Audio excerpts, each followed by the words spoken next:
네,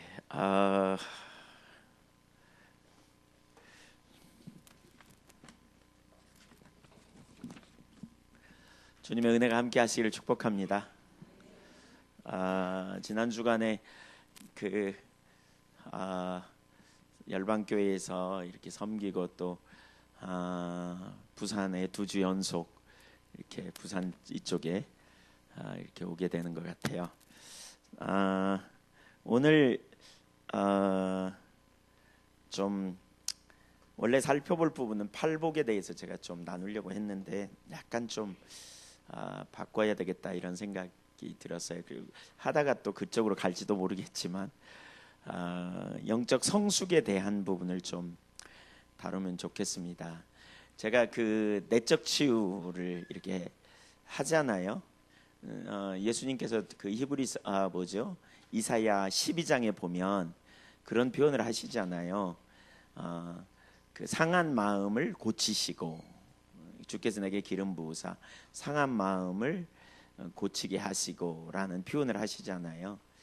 저는 이제 그런 내적 치유나 이런 부분을 보면서 내적 치유 그 자체의 목적이 아니고 결국 우리의 삶에 진리를 알고 그 진리로 작동되어지면 충분하다 이런 생각이 많이 들어요.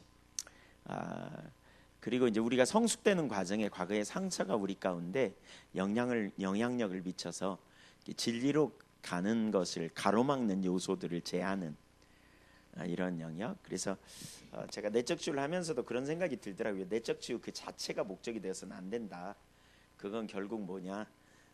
주님과의 관계, 인격적인 성숙함으로 나아가는 소리가 요란하네. 예, 그런 통로이면 충분하다 이런 생각이 들고 결국 우리가 성숙돼야 되잖아요. 맞지요? 네. 그 우리가 화요 모임 계속 여러분 참석하시면서 나는 많이 성숙된 것 같다. 그러면 손 들어보세요. 네. 나는 화요 모임 많이 참석하고 이렇게 됐는데 별로 성숙 안 된 것 같다. 이러면 손 들어보세요.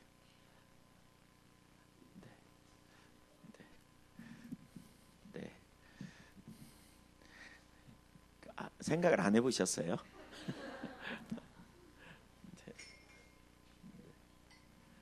네? 예?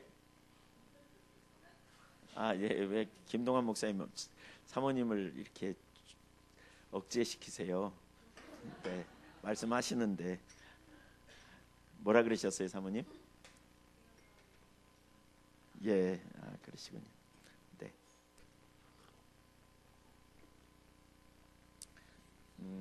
대만에 갔더니 지난번에 그런 표현을 하더라고요. 대만에 갔더니 선교에 이렇게 오고 계속 쫓아가면서 이렇게 이론적으로는 많이 듣는데 실제적인 전환이 잘 안 되는 그런 영역을 얘기해요.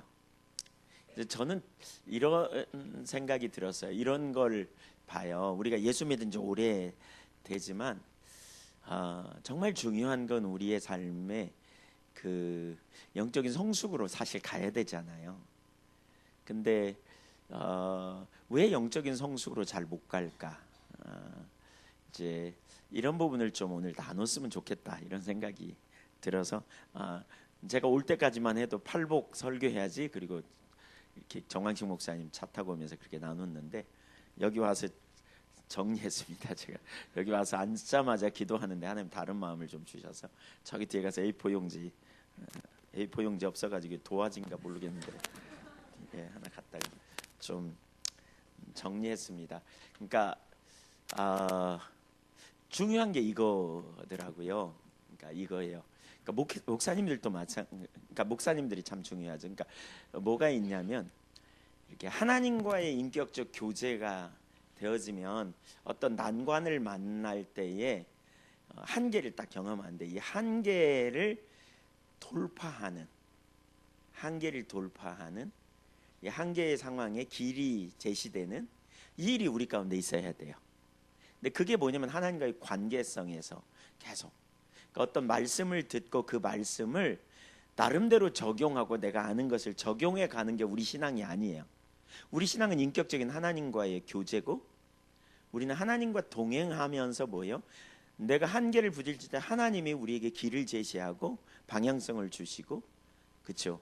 우리를 인도해 가시는 그런 역사들을 우리가 경험하면서 가야 계속해서 성숙이 되어지고 자라게 되는 거죠. 어떤 원리를, 어떤 아는 지식을 나름대로 성경에 지금 내가 만난 문제에 적용해 가는, 그러니까 그러려면 계속 누군가가 알게 해줘야 되잖아요. 근데 알게 해주는 게 한계가 있어.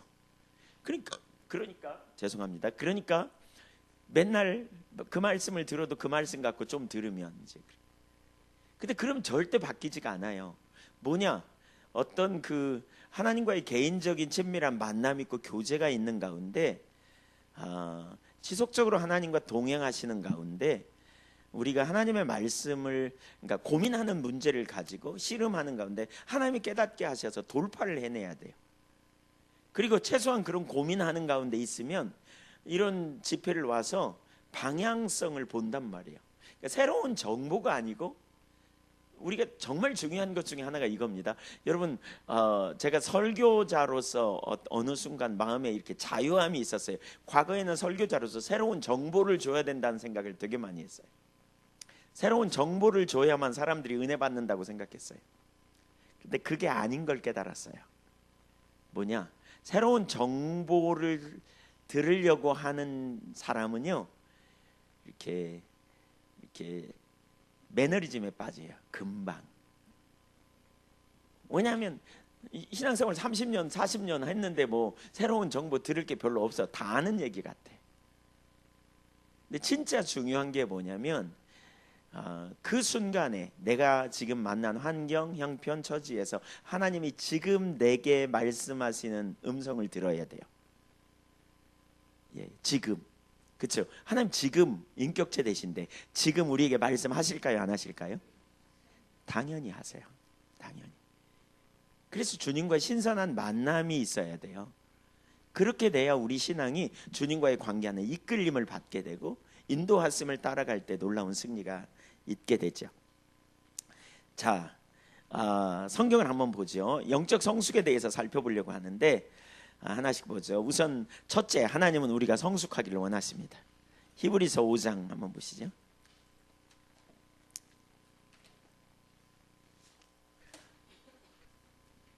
히브리서 5장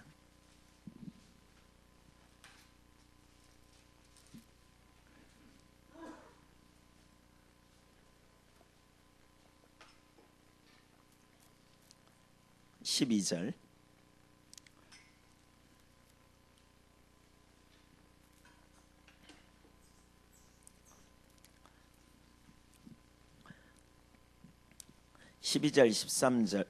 한 절만 읽죠. 시작.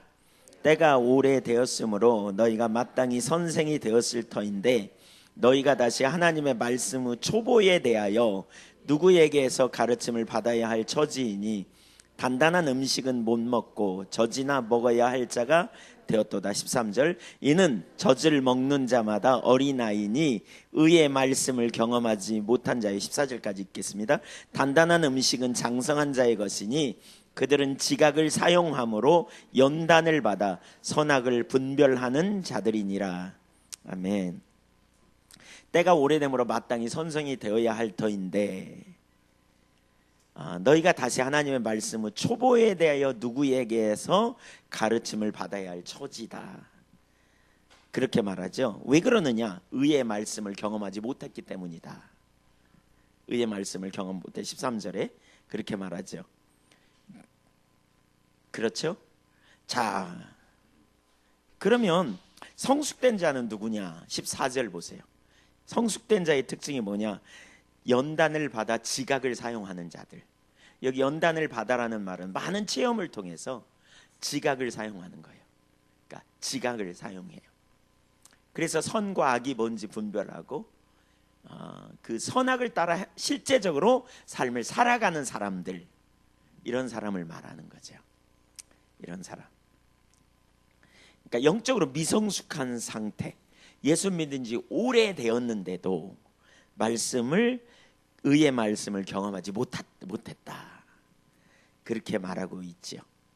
그래서 마땅히 가르칠 정도가 됐는데, 여러분 몇 년이나 예수 믿으면 가르칠 만큼 됐다고 표현할까요? 예수 믿은 지 몇 년쯤 되면 가르칠 정도 돼야 돼요?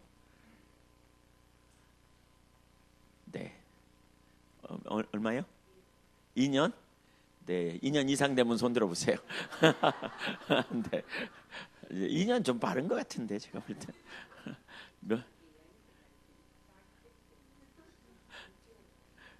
네. 몇 년? 예수 믿은 지 10년 이상 되면 손 들어보세요.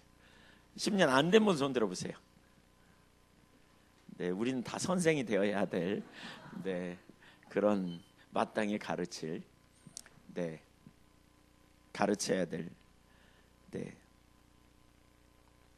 근데 말씀의 초보로 다시 돌아갔다. 그러니까 단순한 말씀조차도 안 되는, 그러니까 기본적인 지식도 결핍이 되어져서 혼돈한 그런 상태로 돌아가 버렸다. 이런 얘기죠. 제가 어젯밤에도 사실 좀 잠깐 이 부분 앞에서 이렇게 사실 같은 감동이 있어서 했는데, 오늘은 훨씬 더 또렷하게 감동이 있어서 이 설교로는 해야 되는 모양이다. 그리고 제가 좀 정리를 했는데, 제가 최근에 계속 느끼는 한 가지가 있어요. 교회 또 최근에 지금 5주 연속 집회를 계속 나가거든요. 다른 교회도, 다른 그러니까 우리하고 같은 가치관에 있지 않은 그런 교회도 최근에는 이제 제가 막 집회도 다니고 이렇게 되는데, 가서 느낀 한 가지가 있어요. 그러니까 그게 뭐냐? 신앙생활을 정말 오래 했어도 안 변한다는 거예요. 50년 이상 된 그 교회는 공주에 있는 어느 교회인데, 50년 이상 믿은 분 손들어 보니까 여러 분 손들더라고요. 30년 이상은 뭐 대부분이 다 손들고. 30년이면 강산이 3번 변할 정도인데, 근데 예수 믿어도 이렇게 잘 안 변하는 거죠. 안 변해. 그러니까 예수 믿어도 안 변하고, 그래서 왜 안 변할까 이런 생각을 해보면서 한 가지 결론이 있었어요. 그게 뭐냐면 가장 기본적인 것들을 우리가 소홀히 아는 것 같다. 기본적인 거. 기본적인 지식에 우리가 기초가 튼튼하지 않은 거죠. 기초가 부실한 거죠. 기초가 부실하니까 어떻게 해요? 전체적으로 다 흔들리는 거죠. 제가 그런 예를 들었는데, 여러분 뭐죠? 우리 어렸을 때 다리에서 주워왔다, 다리 밑에 주워왔다 이런 얘기 하잖아요. 그렇죠? 그런 얘기 들을 때 좀 혼돈스러웠던 경험이 있죠? 있으세요? 네. 제가 그 얘기 물어보니까 어떤 사람은 가출도 한 적이 있고 뭐 그것 때문에, 네, 저는 그런 적이 있어요. 예, 그런 얘기를 들어가지고 아니라고 이렇게 그랬는데 막 어른들이 놀려가지고 아니라고. 근데 어느 날 보니까 저희 어머니가 하는 게 별로 저한테 진짜 주워온 애처럼 취급 이렇게 하는 것 같아요. 그래서 제가 그 당시에 저랑 같이 찍은 사진은 없고 저희 부모님 사진을 갖다 놓고 거울에 이렇게 비춰봤어요. 이거 한번 보고 거울 한번 보고, 닮은 데가 없는 것 같아요, 저랑. 그래서 확실히 주워왔나 보다. 그럼 나는 어디서 주워왔을까? 우리 엄마 아빠 진짜 엄마는 누굴까? 이런 생각이 들어서 직접은 못 물어보고 이렇게 나 낳을 때 얘기를 해보라고 제가 이제 나 태어날 때 무슨 일이 있었냐고 뭐 이렇게. 그러면 이제 바쁠 때는 얘는 쓸데없는 질문을 한다고 이러고 피하는 것 같더라고요. 그래서 야 진짜 주워왔나 보다 막 이런. 근데 이제 점점 알게 됐죠. 제가 그 얘기를 이렇게 하다 보니까 저희 고모가 무심결에 네 엄마가 너나 놓고 죽을 뻔했어요. 아이고, 어느 날 보니까 저희 누나가 나는 너 태어나는 거 내가 봤다 이러죠. 확실히 내가 태어나긴 했구나 이러면서 이제 안정감을 갖는. 근데 비슷한 경험을 해요. 여러분, 하나님이 여러분을 진짜 변함없이 사랑하시고 여러분 정말 주님의 자녀이고 어떤 상황에서도 흔들리지 않는, 주님이 나를 사랑하시고 나와 함께 하시고 나를 가장 선한 길로 이끄시고 완전한 길로 인도하시는 하나님이신 확신이 있으세요? 네. 어떤 상황에서도. 아무리 고통스러운 순간이라도. 사실 이게 기본 중의 기본이죠. 가장 기본적인 요소 아니에요? 근데 예수 믿지 30년 된 분도 사진 갖다 놓고 비교해봐. 진짜 하나님 날 사랑하는 거 맞아? 내가 주님의 자녀인 거 맞아? 내가 주님이 나를 죄를 용서하신 거 맞아? 여전히 죄책감에 눌리고, 여전히 혼돈에 빠지고, 문제가 닥치면 헷갈리고. 그래서 예수 믿지 30년 된 분도 교회를 떠나. 그 얼마나 우리가 이게 심각한 문제냐고요. 너무너무 심각한 문제잖아요. 그 기본적인 걸 가지고 혼돈에 빠져요. 기본 중의 기본인, 가장 기본. 우리가 믿는 하나님은 전능하시고 전지하시고 신실하시고 사랑의 하나님이시고, 성경을 읽으면서 수도 없이 알았어. 지식으로는 수도 없이 알았는데 실제로는 조금만 어려움이 오면 진짜 하나님이 그런 하나님인가 혼돈하고 헷갈려요. 하나님 나를 위하여 아들을 아끼지 않고 내놓을 만큼 사랑하시고 나의 머리털 하나까지 세신가? 조금 어려우면 하나님이 나를 알기나 하나 몰라, 이런 생각이 막 올라와. 예수 믿은 지 오래됐는데, 기본 중에 기본인데. 그러니까 이게 심각한 거죠. 이게 심각해요. 그러니까 성경에 왜 이랬잖아요. 고린도전서 10장 13절에 사람이 마땅히 감당치 못할 시험을 허락지 아니하시고, 하나님은 미쁘사, 그러니까 뭐죠? 감당치 못할 시험을 허락지 아니하시고 시험 당할 즈음에 피할 길 내사 너희로 능히 이기게 하시리라, 감당케 하시리라 그랬어요. 근데 문제가 오고 어려움이 오면 여기까지 가지도 않아. 왜냐하면 문제 그 자체에 눌려가지고 하나님 나를 사랑하는 거 맞아? 하나님이 나를 아시는 거 맞아? 하나님이 나와 지금 함께 나를 버린 거 아니야? 이런 자리에 혼돈에 빠져가지고요, 하나님은 신실하신 하나님, 감당치 못할 시험은 허락지 아니하신 하나님, 그리고 피할 길을 내시는 하나님이니까 나는 피할 길을 차지하지, 이 확신조차도 없어. 그래서 그렇게 기도조차도 못하고 뒤집어지는 사람, 그런 사람 알고 계신 분 손 들어보세요. 네, 어디 있어요 그런 사람들? 네, 기본 중에 기본이잖아요. 한번 옆에 사람한테 얘기해 주세요. 기본을 튼튼히 합시다. 네, 가장 기본적인 요소죠. 가장 기본적인 요소. 나는 주님의 사랑받는 자요. 사실 왜 우리가 죽음을 두려워합니까? 죽기를 무서워하잖아요. 많은 사람이. 왜 두려워합니까? 천국에 대한 확신이 없어서 그래요. 이 기본이잖아요. 그렇죠? 오두막이라는 영화 보신 분 계세요?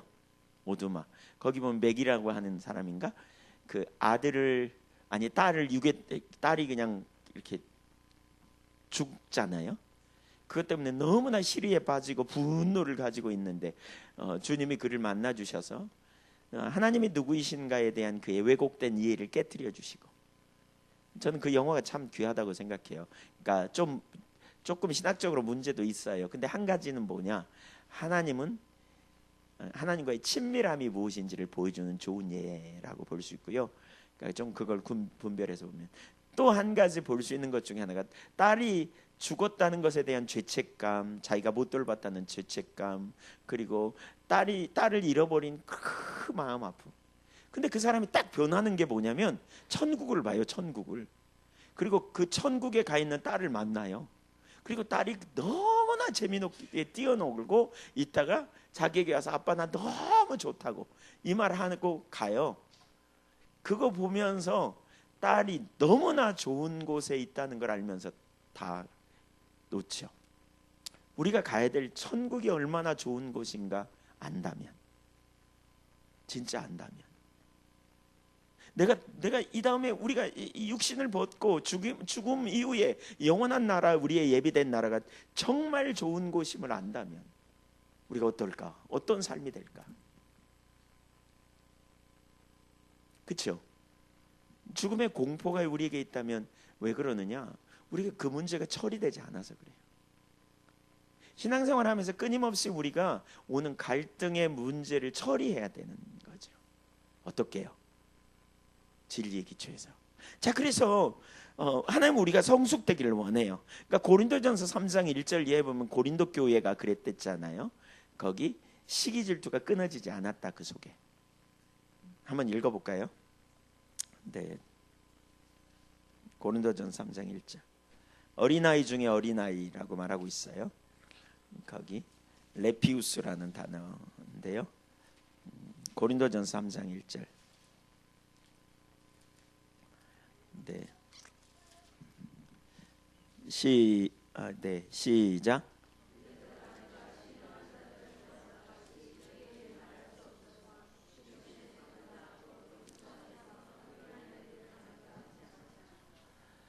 내가 너희를 저주로 먹이고 밥으로 아니하였으니 이는 너희가 감당하지 못하였음이거니와 지금도 못하리라. 너희는 아직도 육신에 속한 자로다. 너희 가운데 시기와 분쟁이 있으니 어찌 육신에 속하여 사람을 따라 행함이 아니리요. 그러니까 우리가 계속해서 진리를 알지 못하면 결국 육신을 따라 행하게 되고요. 육신을 따라 행한다는 말은 우리가 이 세상적 가치관, 세상적 경험, 세상적 지식, 이것이 진리인 것처럼 알고 우리가 그렇게 따라가는 거죠. 근데 그렇게 되니까 시기 질투가 끊어지지 않는 거고, 그러니까 인간관계에서 하나님의 방식으로 처리하지 못하는 거고, 그러니까 문제를 만날 때 진짜 하나님의 길을 따라 문제에 접근하고 해결하지 못하는 거죠. 이게 그래서 예수를 믿은 지 오래돼서 마땅히 선생이 되어야 될 때 여전히 육신적이고 여전히 세상적이고 여전히 누가 와서 나에게 한마디 하면 과거에 예수 믿을 때는 안 믿을 때처럼 똑같이 대하고 이 육신을 따라 행하는 거죠. 그런 문제와 갈등을 처리하는 법을 우리가 배워서 돌파를 해내야 되는데 이걸 못하는 거죠. 이걸. 자, 그럼 두 번째 어떻게 성숙할 수 있는가? 어떻게 성숙할 수 있는가?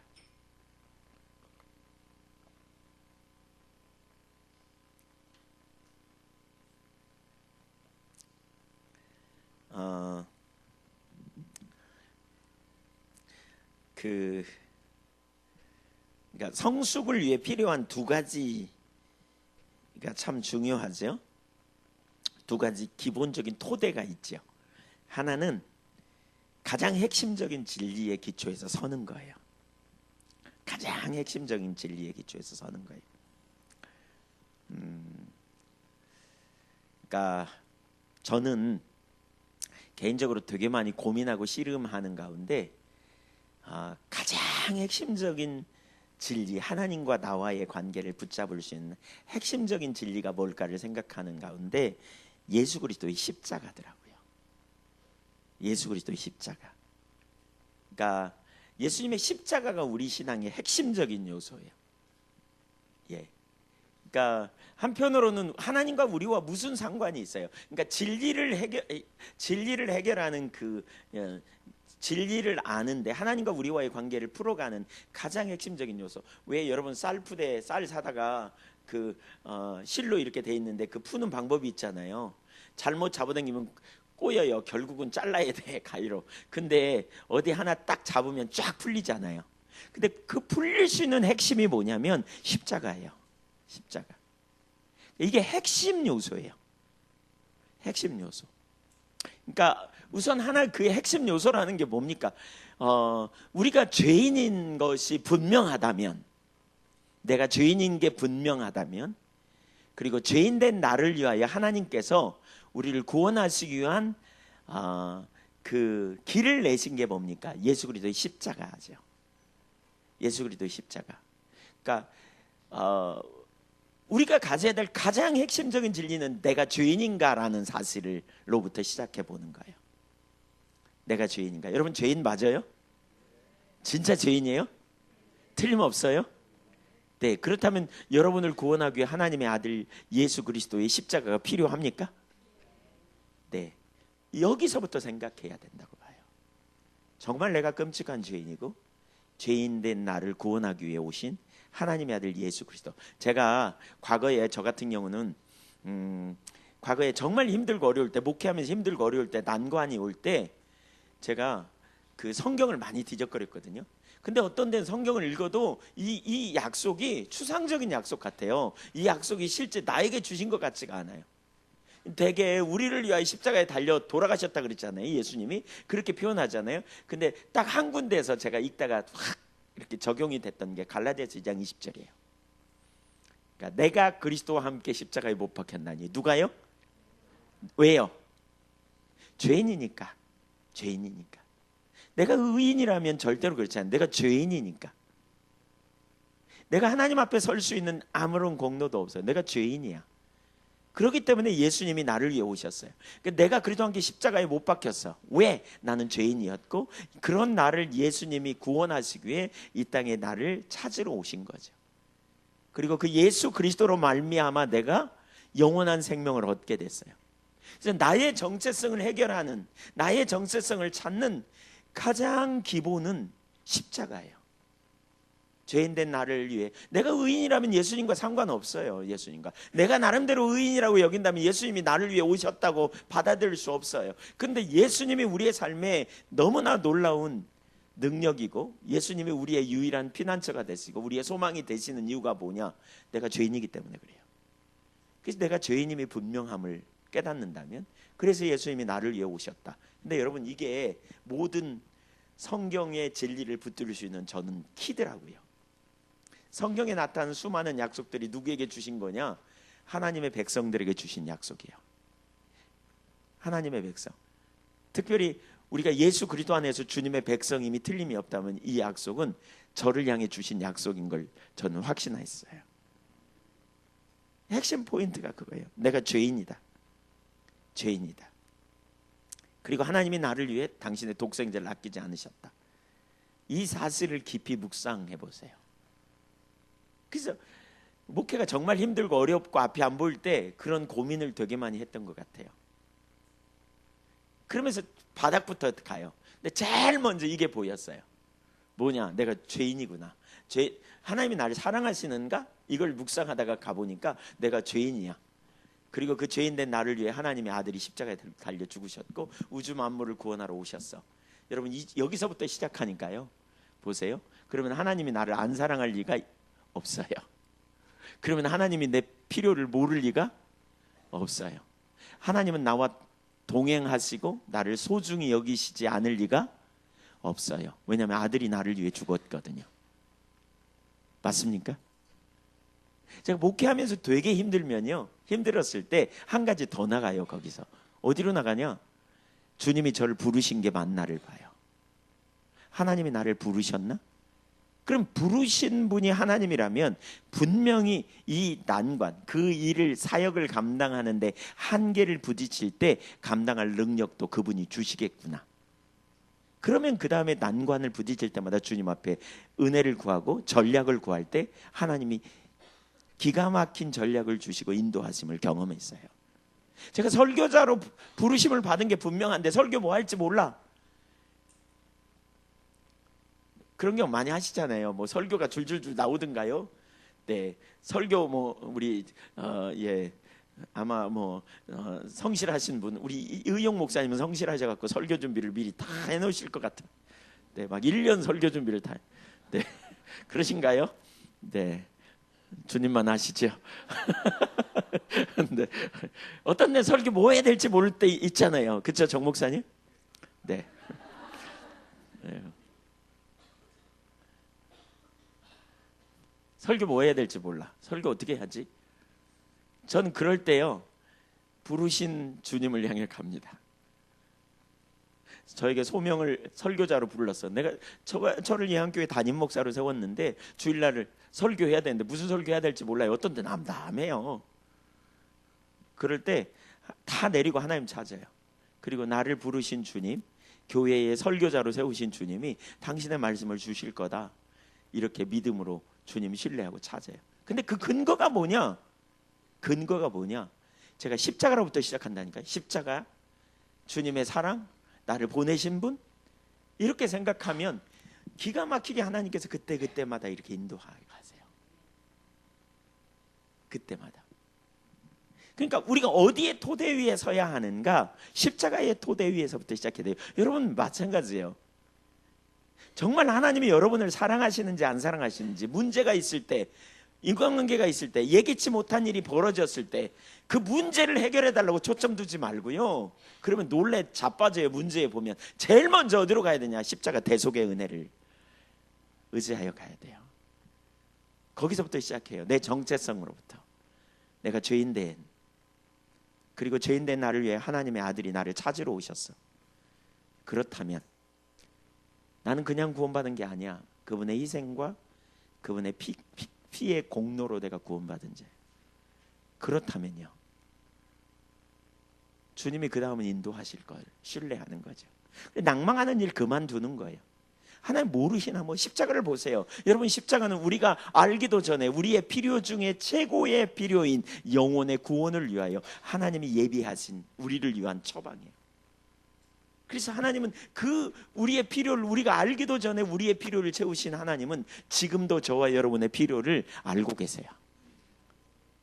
십자가는 영원한 죽음에 이를 수밖에 없는 우리에게 생명을 주신 사건이에요. 죽음에서 생명으로. 이건 능력이라고요. 하나님의 능력이 거기 계시돼 있어요.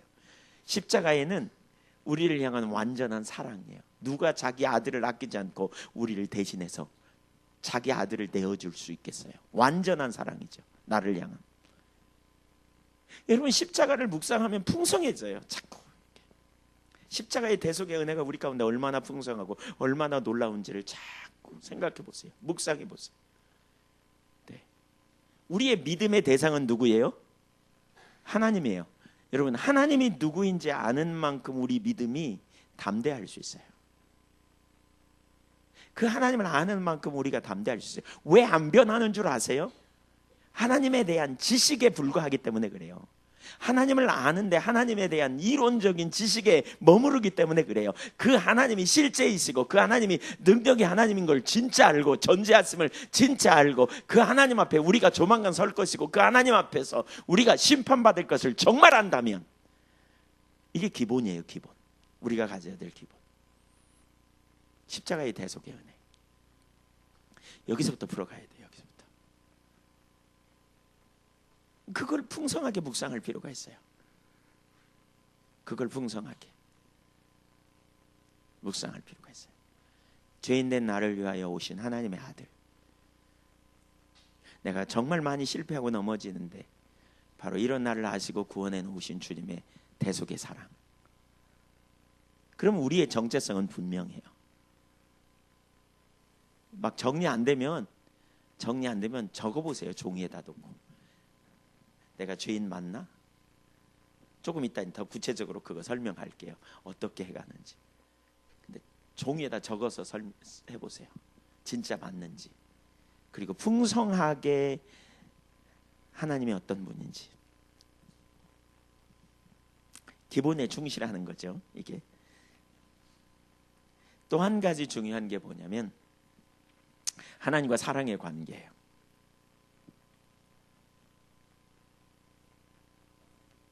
또 한 가지 중요한 건 하나님과 사랑의 관계.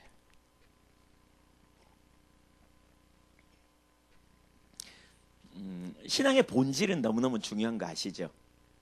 이건 어젯밤에 사실 우리 저기서 나눈 건데 나눴는데 나눈 걸 잠깐 요약해서 설명하면 이런 부분이에요. 여러분, 하나님 사랑하세요? 네. 사랑이 뭔데요? 네. 사랑이 뭐예요? 뭐요? 최고의 가치. 네. 네. 최고의 가치. 예. 그러니까 사랑을, 그러니까 이게 참 분명하더라고요. 저는 보면 볼수록 신명기 7장 6절, 7절, 8절을 제가 보면서 하나님 사랑이 뭔지가 선명히 보였거든요. 저는. 근데 하나님 사랑하라 그러는데 하나님 사랑이 뭐냐? 거기 신명기 7장 6절 7절에 보면 이렇게 말하고 있어요. 보배로운 소유물로 내가 너희를 여겼다. 첫 번째. 두 번째, 내가 너희를 기뻐한다. 세 번째, 그래서 내가 너희를 위해 속량하고 건져냈다. 이렇게 표현해요. 그러니까 내가 너희를 보배로운 자기 기업의 백성으로 하나님이 삼으셨다. 그 말은 보배로운 소유로 여겼다는 거거든요. 하나님이 나를 보배로운 소유로 여겼어. 그게 뭐냐? 사랑의 정의 중에 하나인데요. 그게 뭐냐? 가치 있는 거예요. 가치. 사랑하는 사람은 소중해요, 안 소중해요? 소중해요. 그래서 사랑의 한 요소는 소중함이에요. 사랑하면 소중해요. 가치 있게 여기는 거예요. 사랑하는 사람은 가치가 있어요. 그래서 사랑 많이 받고 자란 사람은 자기가 가치 있는 존재인 걸 알아요. 또 사랑은 두 번째 뭐냐면 열정이 있어요. 사랑하면 그 사람을 생각하면 기쁨이 있어. 사랑하는 사람을 생각하면 마음이 막 흥분이 돼. 사랑하는 사람을 생각하면 너무 좋아. 네. 네. 너무 신나. 사랑하는 사람을 생각하면 이 열정이죠. 감정적인 요소죠. 또 사랑하는 사람을 생각하면 뭐가 안 돼가면 도와주고 싶어. 채워주고 싶어. 그렇잖아요. 배고프다고 하면 먹을 거 사주고 싶고, 예, 좋은 옷을 보면 사랑하는 사람에게 갖다 주고 싶고. 맞아요? 네. 먹고 맛있는 거 먹으면 누구 생각나요? 여러분 제일 먼저 생각나는 그 사람을 여러분 사랑하는 사람이에요. 네. 네. 네. 우리 정항식 목사님이 그 말 들으시더니 지금 뭐라 그랬냐면 당신 생각나더라 이렇게. 네. 네, 오늘 점심 드시면서 사실 그러셨어요. 네, 예, 사모님 생각. 예. 그게 사랑이에요. 근데 우리가 하나님을 사랑하는 것도 똑같아요. 여러분 하나님 사랑하는 것에 있어서 아주 중요한 한 요소가 이거라고 봐요. 오늘날 하나님을 사랑하는데 우리가 참 왜곡돼요 많이.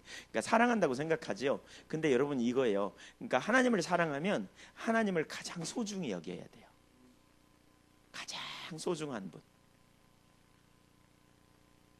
제가 지난 주간에 저희 그 처치홈 스쿨 이렇게 선생님들이랑 애들이랑 같이 이렇게 MT를 저기 농속교회로 왔었어요. 그래가지고 이제 거기서 전 예배 드리면서 물어봤어요. 당신의 인생에 가장 소중한 게 뭡니까? 그랬더니 당신의 삶에 가장 소중한 게 뭡니까? 그랬더니 이렇게 말했어요. 내 목숨이요. 두 번째 소중한 게 뭡니까? 그때 여기서 갈려지더라고요. 자녀요. 다른 사람은 배우자요. 이래요. 갈려져요 여기서 이렇게. 그래서 아니 배우자가 더 소중하지 않냐고 그랬더니 배우자도 소중하지만 그건 다음 순위라고 이렇게. 그래서 제가 그 말을 듣고 나와서 제 아내한테 전화해봤어요. 당신의 인생에 제일 소중한 게 누구냐고. 그랬더니 뭐라 그러냐면 당신이라고. 예. 그래서 목숨보다 더 내가 소중하냐고 그랬더니 근데 비슷하지만 뭐 당신 비슷하지만 뭐 그렇게 소중하다고. 네, 부러우시죠? 아닌가요? 네, 아마 다 그렇게 생각하실 거라고 네. 네. 네. 근데 그보다 100배, 1000배 더 소중하게 여겨야 된다는 거죠. 우리가 하나님 사랑하는 거. 성경이 이렇게 말하지 않아요? 예수님이 뭐라 그럽니까? 그러니까 주님을 따라올 때 뭐죠?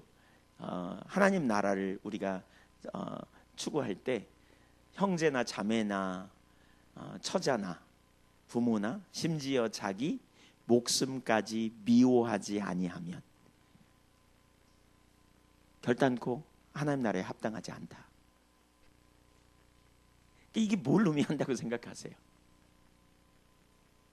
여러분 하나님 사랑하냐고 제가 여쭙는데요.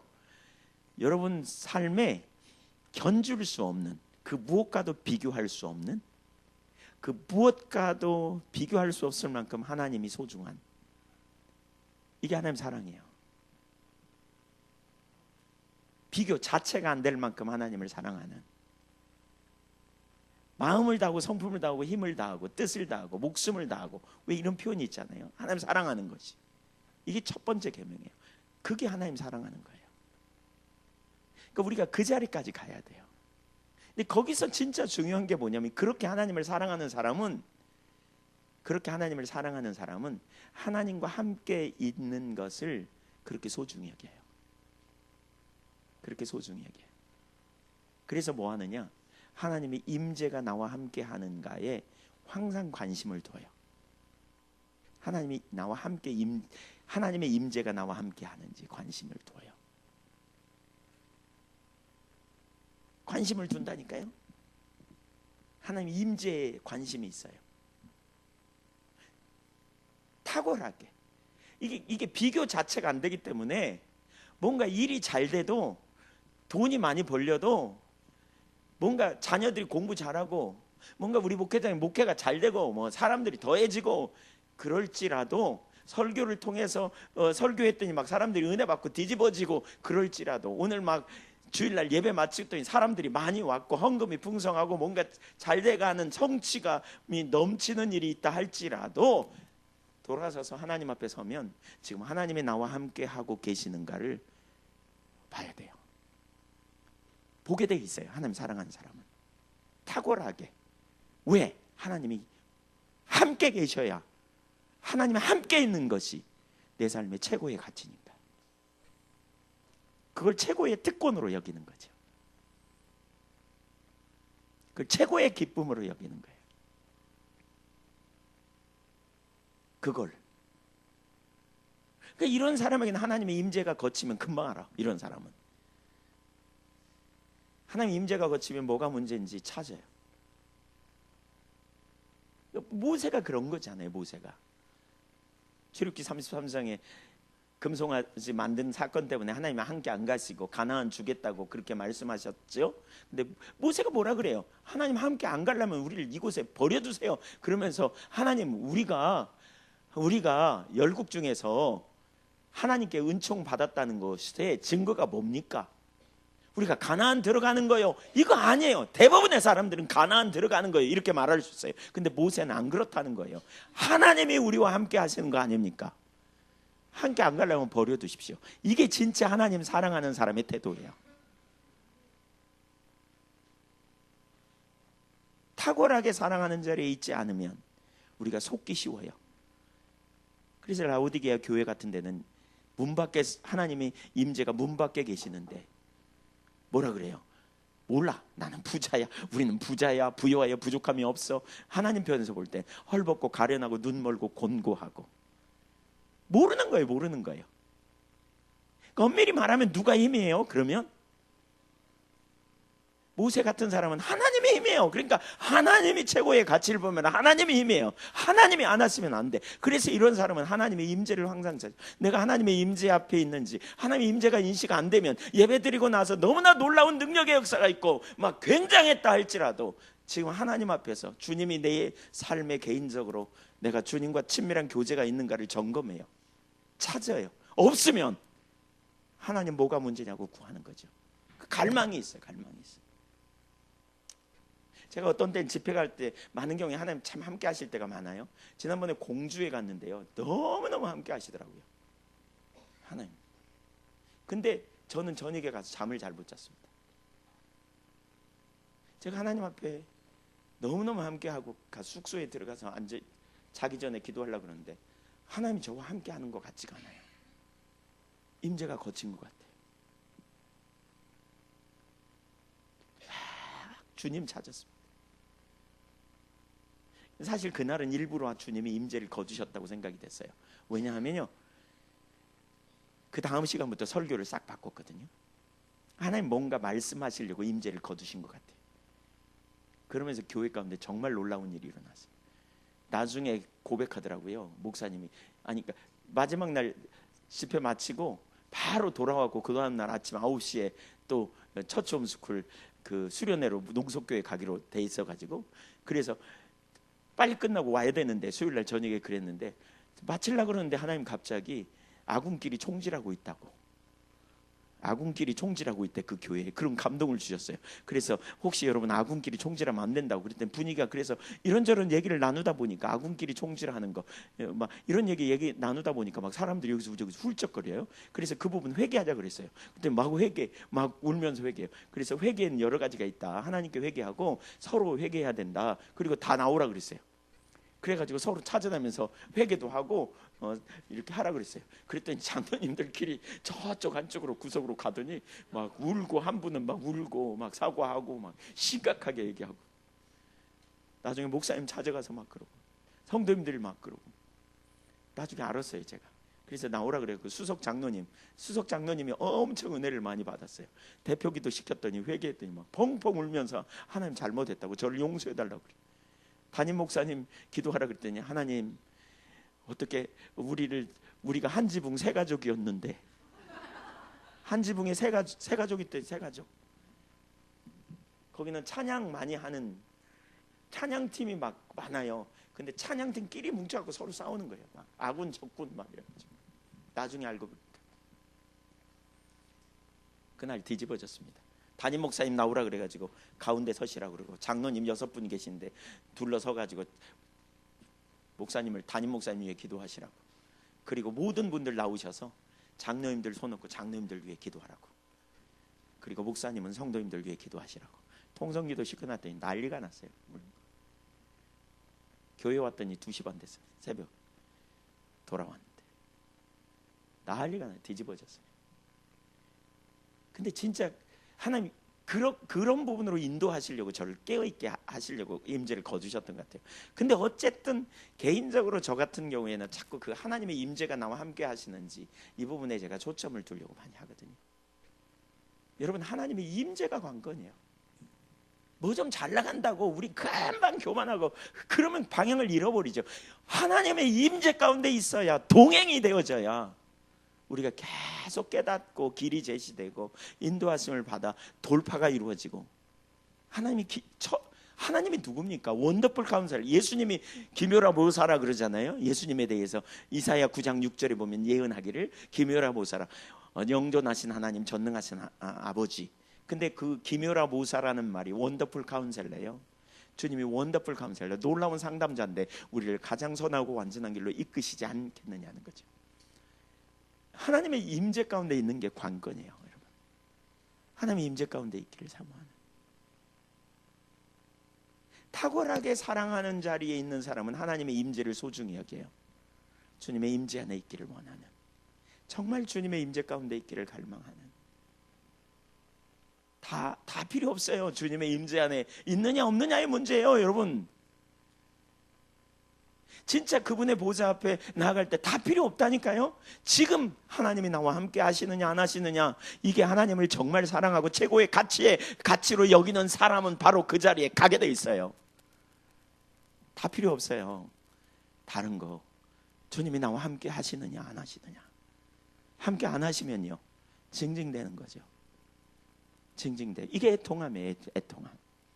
하나님 나와 함께 안 하셔. 사실 제가 오늘 팔복에 대해서 살피려고 했는데 거기서 너무 중요한 게 있더라고요. 팔복도. 네. 우리가 거듭난 이후에 애통함으로 가야 정상적인 길로 가요. 근데 많은 사람이 죄책감으로 길을 잘못 들었어요. 엉뚱한 길로 빠져요. 그러니까 복음도 이해하지 못하고 영적으로 성숙 안 자고 안 자랄 뿐만이 아니라 거기 계속 눌려요. 어디로 가야 된다고요? 애통함으로 가야 돼요. 애통함으로.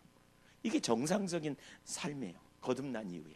근데 오늘날 대부분의 사람들이 죄책감으로 빠져요. 길을 잃어버려요. 애통함이 뭐냐면 애통함을 가장 잘 정의할 수 있는 게 이런 거예요. 어린아이가 엄마 없어서 우는 거예요. 어린아이가 엄마 없으면 울잖아요. 엄마 없으면. 진짜 하나님을 사랑하는 사람은 엄마 없으면 울어. 하나님 없으면 울어. 징징대. 왜? 하나님이 최고의 가치니까. 하나님 없이는 살 수 없어. 주 없이 살 수 없네 죄인의 구주여.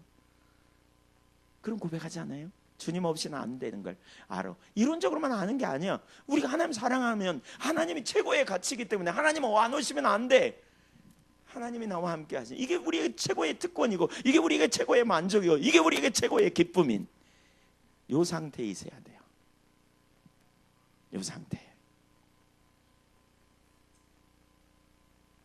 탁월하게 하나님을 사랑하는 것.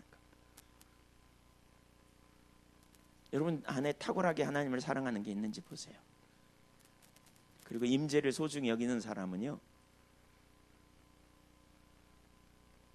그래서 찬양하면서 뭐예요? 기뻐해요. 기뻐해요. 주님으로 인하여 기뻐해요. 상황이 어떻든지 상관없이 주님이 나와 함께 하시면 기뻐한다니까요. 우리 경배 찬양의 중요한 요소 중에 하나가 뭐예요? 찬사를 드리는 거고 기뻐하는 거잖아요. 여호와를 기뻐하나 그것이 너희의 힘이라 그러잖아요.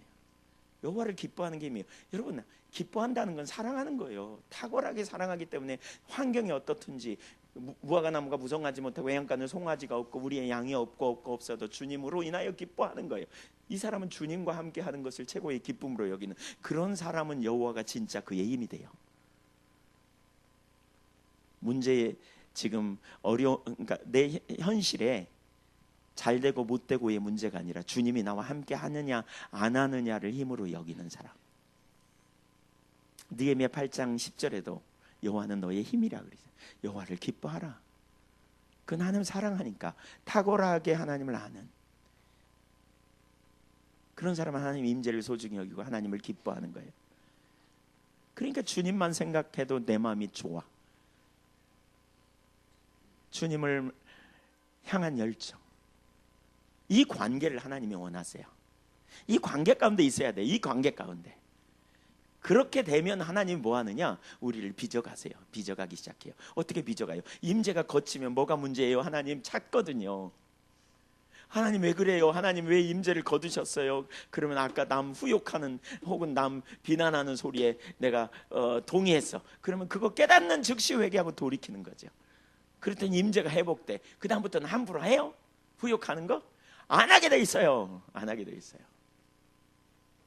과거에는 성질나면 뒤집어졌는데, 과거에는 누가 나를 화나게 하면 가서 뒤통수 한 대 까는 이런, 아니면 그를 깔 힘이, 하여튼 칠 힘이, 깐다는 표현이 좀 너무 과격한.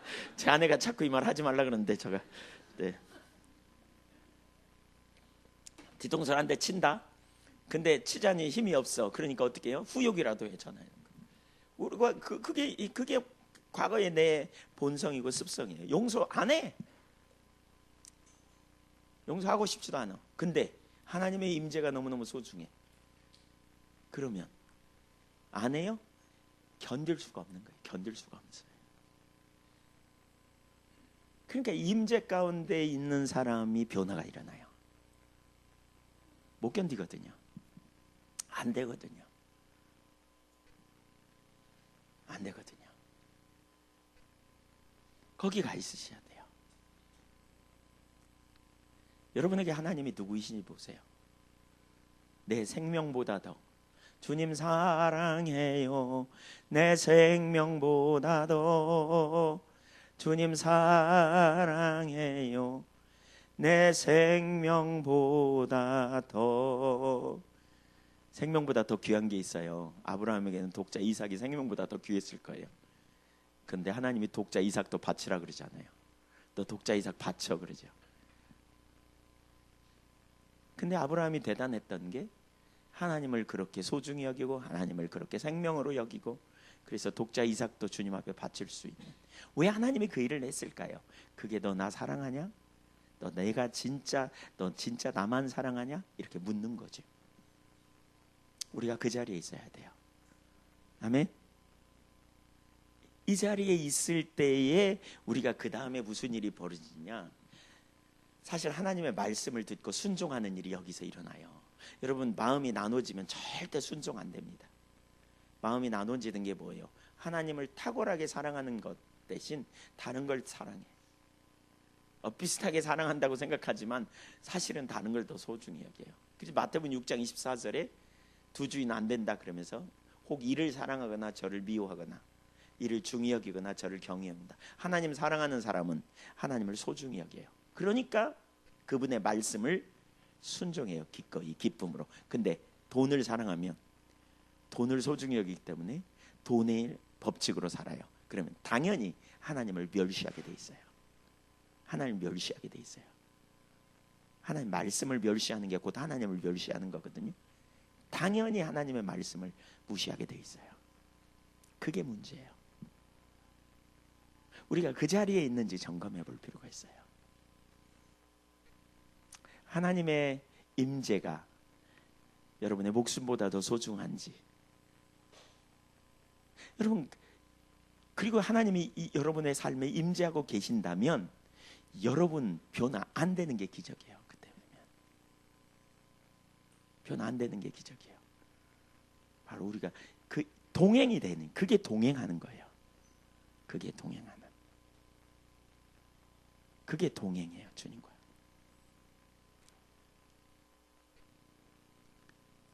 남녀가 연애를 하잖아요. 사랑에 빠지잖아요. 그러면 제 아내가 보는 무슨 책에 그런 얘기가 아니에요. 뭐 책에 어디서 누가 그랬다고 그러는데 마약보다 50배 강한 물질이 나온대요.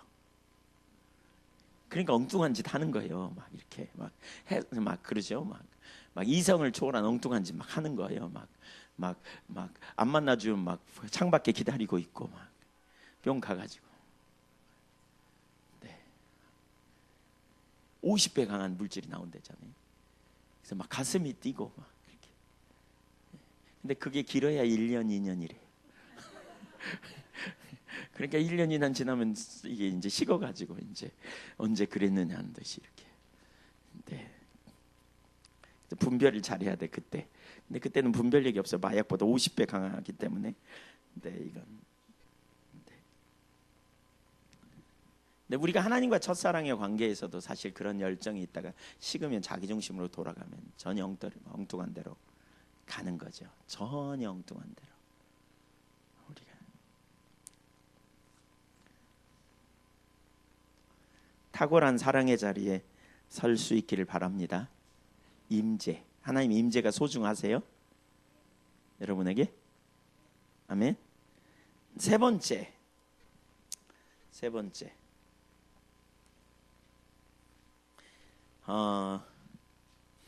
말씀을 듣고 묵상하고 적용하십시오. 그러니까 어떻게 살 수 있는가? 어떻게 살 수 있는가? 세 번째, 어떻게 성숙할 수 있는가? 그러니까 히브리서 5장 10 아까 거기 보면 14절로 다시 돌아와 보면 이렇게 말하고 있어요. 히브리서 5장 14절. 그러니까 왜 미성숙하냐? 13절에 보면 의의 말씀을 경험하지 못했기 때문이다. 이렇게 말해요. 그러니까 성숙은 의의 말씀을 경험해야 돼요. 맞죠? 그러면서 14절에 뭐라 그랬어요? 그들은 지각을 사용함으로 연단을 받아 선악을 분별하는 자들. 그러니까 되게 중요한 게 뭐냐? 지각을 사용할 줄 알아요. 지각을 사용할 줄 아는. 지각을 사용하여 선악을 분별하는, 이게 성숙된 자인데, 그렇게 되기까지 뭐가 있느냐? 여기 연단을 받아라는 말이 있어요. 연단을 받아. 그 말은 많은 경험을 통해서 그 말이에요. 그러니까 한 가지 우리가 염두에 둬야 될 것은 책상 머리에서 성숙되지 않는다는 거예요. 여기 예배당 의자에 앉아서 여러분은 갑자기 성숙되지 않아요. 갑자기 성숙되지 않아요. 그러니까 과정이 있어요. 근데 저는 여기서 참 중요한 이제 실제적인 문제를 좀 다루려고 하는데 그것이 뭐냐?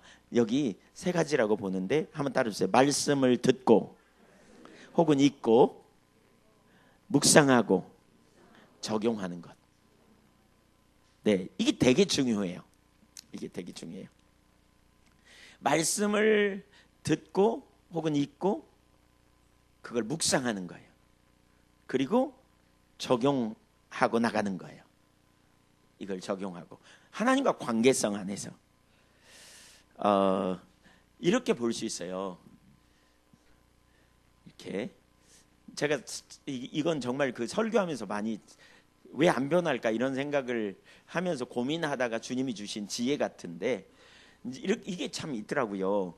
이거가 있어요. 뭐냐면 그러니까 우리가 학교에서 되게 시험 공부하면 어떻게 합니까? 학교에서 오늘날 우리 한국 교육에 좀 문제가 있는 것 중에 하나가 저는 그거 같아요. 입력하잖아요. 그리고 시험 보면 이게 출력이에요. 시험 볼 때 출력하는 거예요. 입력, 그다음에 머릿속에 간직했다가 시험 보고 잊어버려. 근데 우리가 신앙생활도 이렇게 해. 듣고 나와. 근데 안 사라져. 왜 뭐가 빠졌냐? 여기 안에서 심화시키는 작업이 필요해요. 우리 머릿속 안에서 충분히 말씀을 생각해야 돼요. 말씀을 적용해야 돼요. 찾아야 돼요. 풀어야 돼요. 의미하는 바가 뭔지를 충분히 충분히 우리가 이해하고 깨닫는 게 필요해요. 제가 목회하면서, 그러니까 신앙생활을 하면서 제가 이런 과정이 있었어요. 왜 실제가 잘 안 될까 이러면서 제가 그게 깨달아지더라고요. 예를 들면 성경을 읽으면서 어떤 단어는 머리는 아는 것 같은데 실제는 잘 몰라. 아까 사랑도 마찬가지예요. 사랑이라는 단어 다 아는 것 같아. 근데 잘 몰라. 여러분, 옛사람이 뭐예요? 옛사람 다 말해요. 다. 근데 아는 것 같지만 잘 몰라. 사실은 잘 모릅니다. 그럼 새 사람이 뭐예요? 뭐라고요?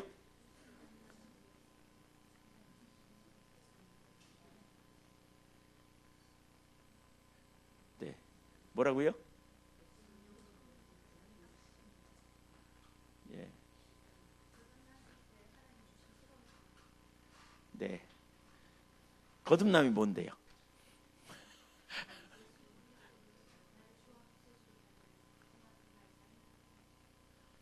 네. 그게 거듭남의 전체일까요? 네. 죄송해요. 제가 말꼬리 잡으려고 그랬어요. 그러니까. 네. 아니, 예를 들면 제가 이런 단어에 대한 의문을 여러분 좀 가질 필요가 있어요. 내가 아는 게 전부인가? 그래서 저는 이제 요즘 제가 책을 보면서 국어 사전을 많이 봅니다. 이 말의 단어의 정확한 의미가 뭔지. 또 성구 사전을 많이 찾습니다. 이 의미하는 바가 뭔지. 그리고 그것이 보다 더 분명하고 구체적인 정의가 뭔지를 자꾸 찾아요. 왜 이걸 찾냐면요, 그게 제 머릿속에 들어오면 그 의미하는 바를 훨씬 더 묵상하더라고요. 넓혀져요. 이해가 분명해져요. 이 단어의 개념, 이 부분, 성경을 읽으면서 왜 이렇게 말씀했는지, 우리가 어떻게 살아야 하는지, 이 부분을 구체적으로 적용해 가는 게 되게 중요해요. 요즘 아이들의 공부법을 최근에 제가 공부하고 있어요. 처치 홈스쿨을 하느라고. 근데 그 공부법을 보면서 분명히 보이는 게 그거더라고요. 요즘 아이들의 공부법, 과거에는 우리처럼 옛날에 입력해가지고 시험 잘 보고 이렇게 하면 돼. 근데 요즘은 그런 공부법이 아니에요. 요즘은 뭐냐, 지금 이거예요. 스스로 생각하게 하고 질문하고 스스로 답을 찾아보는. 그래서 도서관 같은 데서 찾아보는 거예요. 그러니까 신앙도 똑같아요. 신앙도 똑같아요. 의문이 없는 사람에게 가르쳐주면 금방 잊어버려요. 근데 어떤 문제를 가지고 막 씨름해본 경험이 있어. 그게 뭐지? 왜 이렇게 안 되지? 이런 분들에게 가르쳐 보세요. 그분 절대 안 잊어버립니다. 그러니까 우리가 직접 체험은 안 했을지라도 간접 체험이죠. 근데 그게 내가 고민했던 문제의 해답이기 때문에 그게 내게 돼요. 그 다음에 적용해 가요. 그러니까 이 과정이 좀 필요하다고요. 지금 여기서 나누는 게 그거예요. 말씀을 많이 읽고 듣고 그 다음에 묵상하고 적용하는 거예요. 그 과정에 아주 중요한 한 가지가 있는데 그게 뭐냐? 성경이 진리라는 결론이 나와야 돼요. 여러분, 성경이 진리인 거 믿으시죠? 네. 진짜 성경이 진리라면 우리의 삶의 모든 해답을 성경에서 우리는 찾을 수 있다. 인격적인 하나님과의 관계성에 기초해서 성경은 우리에게 주시는 길이요 진리라면 우리가 거기서 우리의 진리를 찾아가는 거죠. 그래서 우리의 삶에 적용하고 나가는 거죠.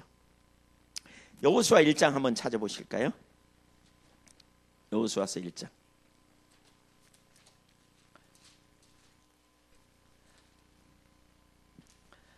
하나님이 그 여호수아에게 약속을 주시지요. 가나안 땅 정복의 약속. 1절 이하를 좀 보겠습니다. 2절, 내 종 모세가 죽었으니 이제 너는 이 모든 백성과 더불어 일어나 이 요단을 건너 내가 그들 곧 이스라엘 자손에게 주는 그 땅으로 가라. 주는 과거형입니다. 이미 줬다는 거예요. 내가 모세에게 말한 바와 같이 너희 발바닥으로 밟는 것은 모두 내가 너희에게 주었노니 곧 광야와 이 레바논에서부터 큰 강 유브라데 강까지 해쪽 속에 온 땅과 해지는 쪽 대해까지 너희의 영토가 되리라. 내 평생에 너를 능히 대적할 자가 없으리니 내가 모세와 함께 있었던 것 같이 너와 함께 있을 것임이라. 그러면서 6절 이하에 강하고 담대하라. 여기 강하고 담대하라는 말씀이요 여러 번 나옵니다. 모세에게 강하고 담대하라. 그러니까 여호수아에게 그렇게 말해요. 강하고 담대하라. 근데 강하고 담대할 이유가 뭐냐? 두 가지예요. 하나는 뭐냐? 하나님이 주신 그 약속 때문이에요. 약속. 이미 줬다는 거예요. 그 약속을 붙드는 거죠. 그 다음에 두 번째로는 내가 너와 함께 한다는 거예요. 그러니까 참 중요한 게 이거죠. 내가 너와 함께 하는 걸 피상적으로 듣는 게 아니고 하나님이 우리와 함께 하시려고 하시는 분명한 그 함께 하시려는 게 하나님의 의도거든요. 근데 하나님이 함께 하시되 실제로 내가 탁월하게 주님을 사랑하면 우리는 하나님이 함께 하시는가를 염두에 두고 찾고 가는 이게 핵심이죠. 하나님이 함께하면 그분이 길을 내시고 그분이 필요를 채우시고 능력을 부어주시고 우리로 감당케 하실 걸 우리가 신뢰하고 갈 수 있잖아요. 그렇죠? 네. 이 두 가지 약속이에요. 근데 그럼에도 불구하고 하나님 뭐라 그러냐? 여기 보세요. 8절 보세요. 8절. 네, 이 율법책을 내 입에서 떠나지 말게 하며 주야로 그것을 묵상하여 그 안에 기록된 대로 다 지켜 행하라. 그리하면 내 길이 평탄하게 될 것이며 내가 형통하리라. 내가 내게 명령한 것이 아니야. 강하고 담대하라. 두려워하지 말고 놀라지 말라. 네가 어디로 가든지 내 하나님 여호와가 너와 함께 하느니라. 8절에 여기 뭐라 그랬어요? 그것을 내 입에서 떠나지 말게 하고, 그 말은 읽으라는 거예요. 하나님 말씀을 읽으라는 거예요. 그리고 두 번째 뭐라 그랬어요? 그것을 묵상하라. 그리고 세 번째 그것을 다 지켜보아라. 행하라는 거예요. 그러니까 우리는 하나님 말씀을 부지런히 읽어야 돼요. 친밀한 교제 가운데 있으면서 동시에, 그러니까 하나님을 탁월하게 사랑하는 자리에 서면서 동시에 우리가 해야 될 아주 중요한, 아까 제가 두 가지가 참 중요하다 그랬죠. 십자가가 끈앞풀이다. 우리의 정체성을 발견하고 우리가 모든 진리의 토대 위에 서는 끈이다. 끈. 그래서 십자가를 우리가 충분히 이해할 뿐만 아니라 두 번째 뭐라고요? 하나님을 탁월하게 사랑하는 친밀한 교제 안에서 그 다음에 우리가 할 일이 뭐냐? 말씀을 부지런히 읽어야 돼요. 근데 읽는 것만 끝나는 게 아니에요. 말씀 부지런히 들어야 돼요. 근데 듣는 것으로만 끝나지 않아요. 뭐가 있느냐? 묵상해야 돼요. 묵상. 이게 필요해요. 묵상해야 돼요. 묵상이라는 건 말씀을 깊이 생각하는 거예요. 말씀이 제시하는 원리가 뭔지, 실체가 뭔지 깊이 생각하고 적용해가는 일이 필요한 거죠.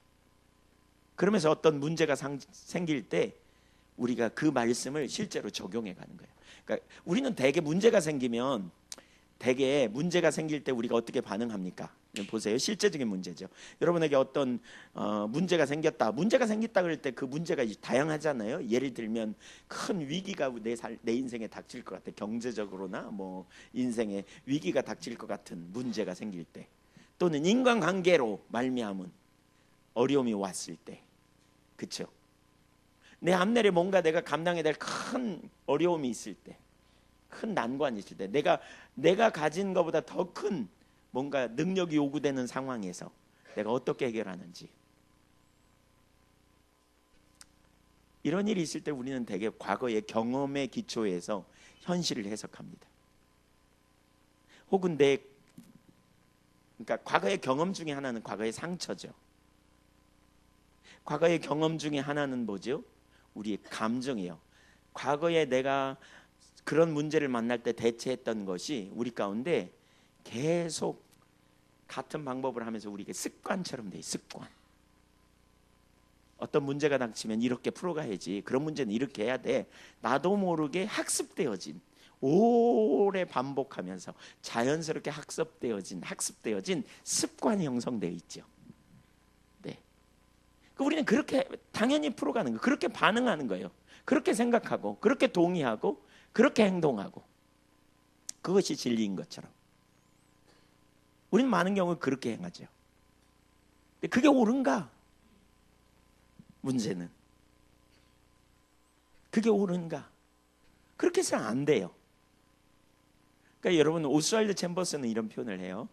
성화는, 한번 따라주세요. 성화는 악한 습관이 깨뜨려지고 선한 습관이 생기는 것이다. 이게 성화라는 거예요. 성화는 뭐냐? 내가 오랫동안 습관적으로 내주었던 거, 내가 오랫동안 습관적으로 반응했던 거, 그 뿌리에 뭐가 있어요? 과거의 경험 혹은 욕심과 감정, 그렇죠? 내가 과거에 경험했던 사건들 혹은 내 기본적인 욕구, 욕망, 그렇죠? 내 또 감정들, 기분 나쁘다고 우리가 막 내 생각대로 내뱉었던 거, 뭐 이런, 그게 쓴뿌리의 영향에서 나온 것일 수도 있고요, 혹은 실패의 경험에서 온 것일 수도 있고요. 이런 것들이 반복적으로 우리 삶에 일어났을 때 내가 어떻게 반응했는가, 그것에 기초해서 우리가 아는 거죠. 그거에 기초해서. 그게 우리 가운데 반복적으로 일어나는 문제예요. 자, 보세요. 여기 중요한 게 있어요. 뭐가 중요하냐? 묵상하는 과정에 아주 중요한 게 있는데요. 그게 뭐냐면 누가복음 12장 보세요. 생각과 질문이에요. 두 가지 중요한 명제가 있어요. 생각과 질문. 누가복음 12장 보세요. 이 묵상하는 과정에 이게 정말 필요해요. 그러니까 문제를 만났을 때 우리가 이제 그리스도인으로서 해야 될 일이 뭐냐? 생각하고 질문하는 거예요. 12장 22절.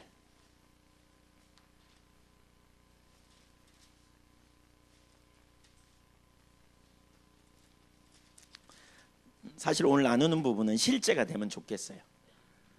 네. 12장 22절. 또 제자들에게 이르시되 그러므로 내가 너희에게 말하노니 너희 목숨을 위하여 무엇을 먹을까 몸을 위하여 무엇을 입을까 염려하지 말라. 그러니까 염려하는 사람에게 주시는 메시지죠. 그렇죠? 제자들 이런 염려를 우리가 많이 해요, 안 해요?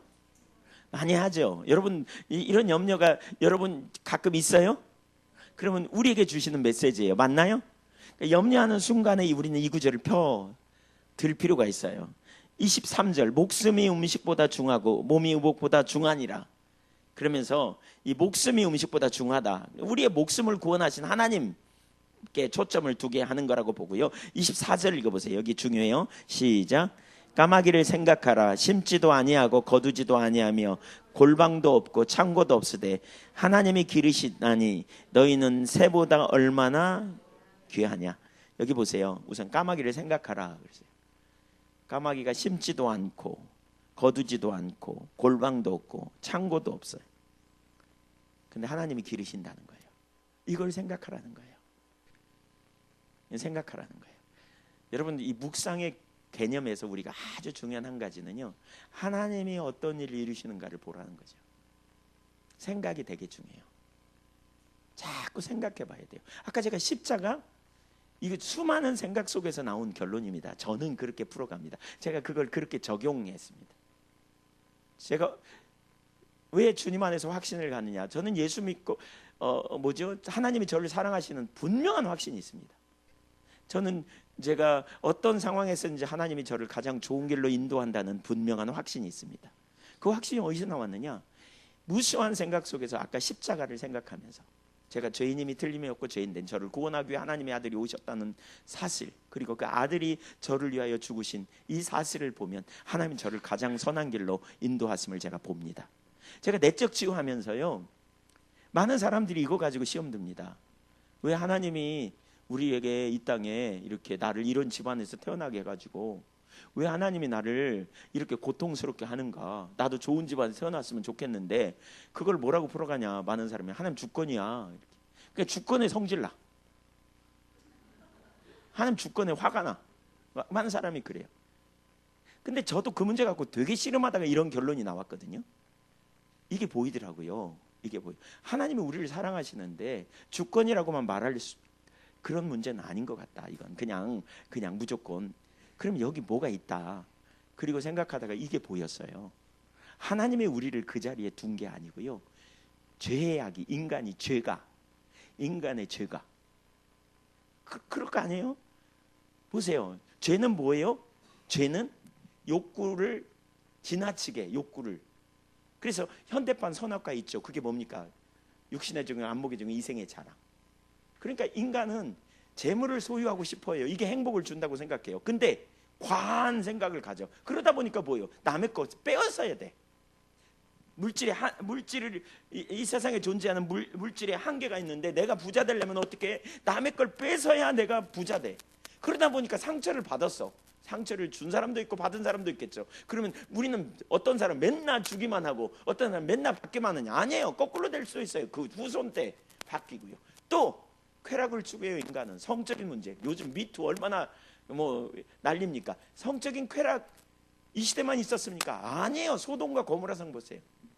예, 폼페이 최후의 날 보세요. 얼마나 심각한지.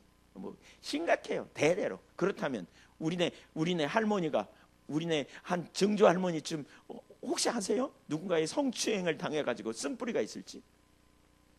죄악이 서로 관영해요. 죄악이 수도 없는 상처의 대물림이 있어요. 근데 하나님은요, 하나님이 우리에게 문제를 준 게 아니고요, 하나님은 그런 세상에서 우리를 구원하기 위해 이 땅에 오셨어요. 저는 그 관점이 보이더라고요. 하나님 완전하신데 우리를 구원하시기 위해, 죄된 세상에서 우리를 살리시기 위해 하나님은 우리에게 영원한 생명을 주시기 위해 사랑하는 독생자를 이 땅에 아끼지 않으신 아버지의 사랑.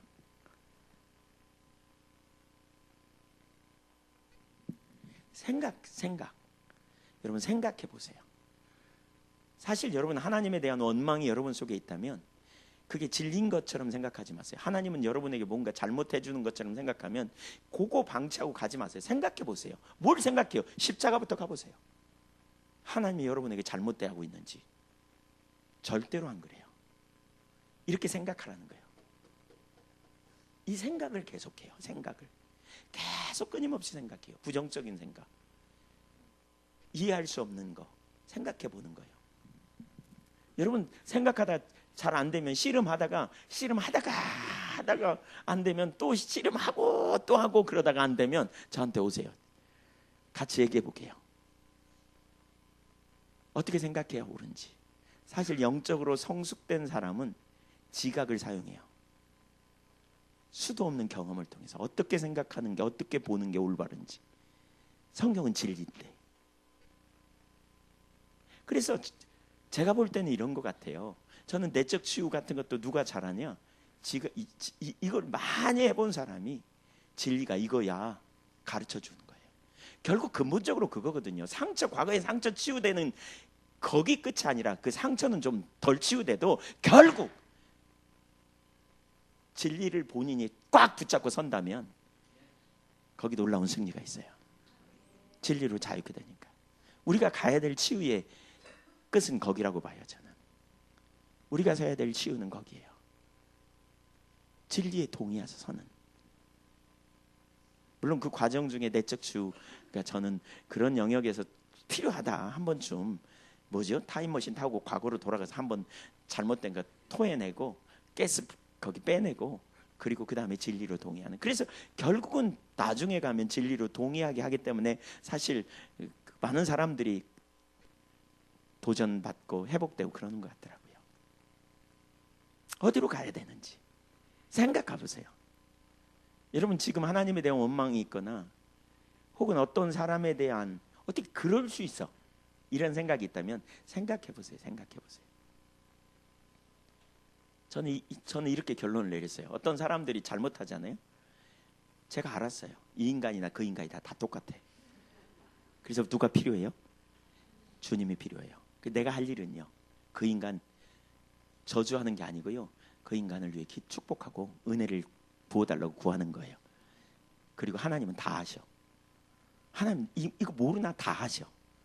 그리고 우리는 조만간 10년이 얼마나 빨라요. 그렇죠?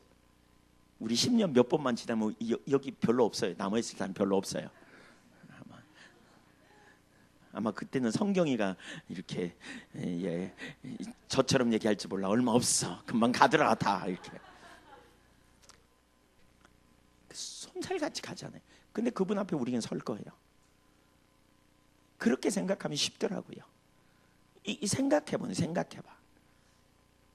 왜 내가 안 되는지, 왜 내가 그걸 집착하는지, 왜 내가 그거 없으면 죽을 것 같은지 생각해 보는 거예요. 하나님이 누구이신지, 그분이 얼마나 값지고 그분 안에 얼마나 풍요함이 있는지.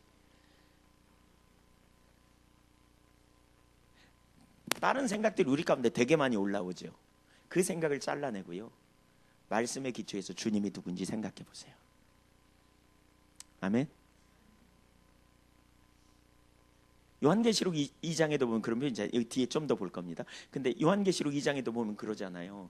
예수님이 이렇게 말하죠. 뭐라 그랬어요? 너 첫사랑 떠났어. 근데 그 다음에 뭐라 그래요? 어디서부터 떨어졌는지 생각하고 처음 행위를 가지라 그래요. 아니, 좀 떨어졌으면 어디서 떨어졌는지 딱 가르쳐주면 얼마나 쉬워요. 근데 왜 찾으라 그래요? 왜 생각하라 그래요? 우리가 해야 될 영역이 있어요. 여러분, 이게 바로 묵상인데요, 이런 묵상을 통해서 이런 묵상을 통해서 생각해야 길이 제시되면 삶이 돼요. 그게. 아멘. 그러니까 사고하는 사람에게 길을 제시해 주면 빨리 자라. 근데 열망도 없는 사람한테 해줘 보세요. 그런가 저런가. 인격적인 하나님과의 관계 안에 있으면 하나님을 기쁘시게 하는 열망 때문에 생각을 많이 하겠죠. 하나님 뭐가 문제예요? 특별히 참 감사한 건 요한복음 16장 13절에 보면 하나님 우리를 모든 진리로 인도하신다 그랬고, 14장 26절에 보면 그가 우리에게 모든 것을 가르치시라 그랬어요. 성령님은 가르쳐 주시는 분이에요. 그러니까 여러분, 많이 생각하시는 그 자리에 가셔야 돼요. 아멘. 염려가 될 때 생각해 보세요. 염려가 있을 때, 마음이 낭망될 때, 아무도 나를 안 사랑하는 것 같아, 이런 감정이 쑥 들 때 맞나 생각해 보세요. 맞나. 두 번째로는 질문하는 거예요. 질문을 우리가 해봐야 돼요. 여기 보십시오. 질문. 그 12장 우리 아까 몇 절이었죠? 24절이죠? 예. 여기 보세요. 하나님이 기르시나니 너희는 새보다 얼마나 더 귀하냐. 사실 생각을 이렇게 결론을 내리는 거죠. 이렇게 결론을. 또 너희 중에 누가 염려함으로 그 길을 한 자나 더 할 수 있느냐. 있냐 없냐. 질문을 만들어서 해보는 거예요. 내가 지금 이 고민한다고 뭐가 되나? 내가 지금 이렇게 낭망하는 게 누구를 유익하게 하는 거야? 내가 이렇게 누구 미워하는 게 하나님 기뻐하시나? 누구를 좋게 하는 거지? 누구를 좋게 해요? 마귀만 좋게 하는 거예요. 마귀 좋게 하는데 내가 해? 이렇게 결론을 내려야 돼. 그러니까 이렇게 질문을 해보는 게 자꾸 필요해요. 내가 이렇게 코 빠지고 있는 게 누가 좋은 일이야? 하나도 안 좋은 일이야. 마귀만 좋은 일이야. 내가 이렇게 삐져 있는 게, 부부싸움 대판하고 삐져 있어. 질문해 보는 거예요. 누구를 좋게 하는 건가?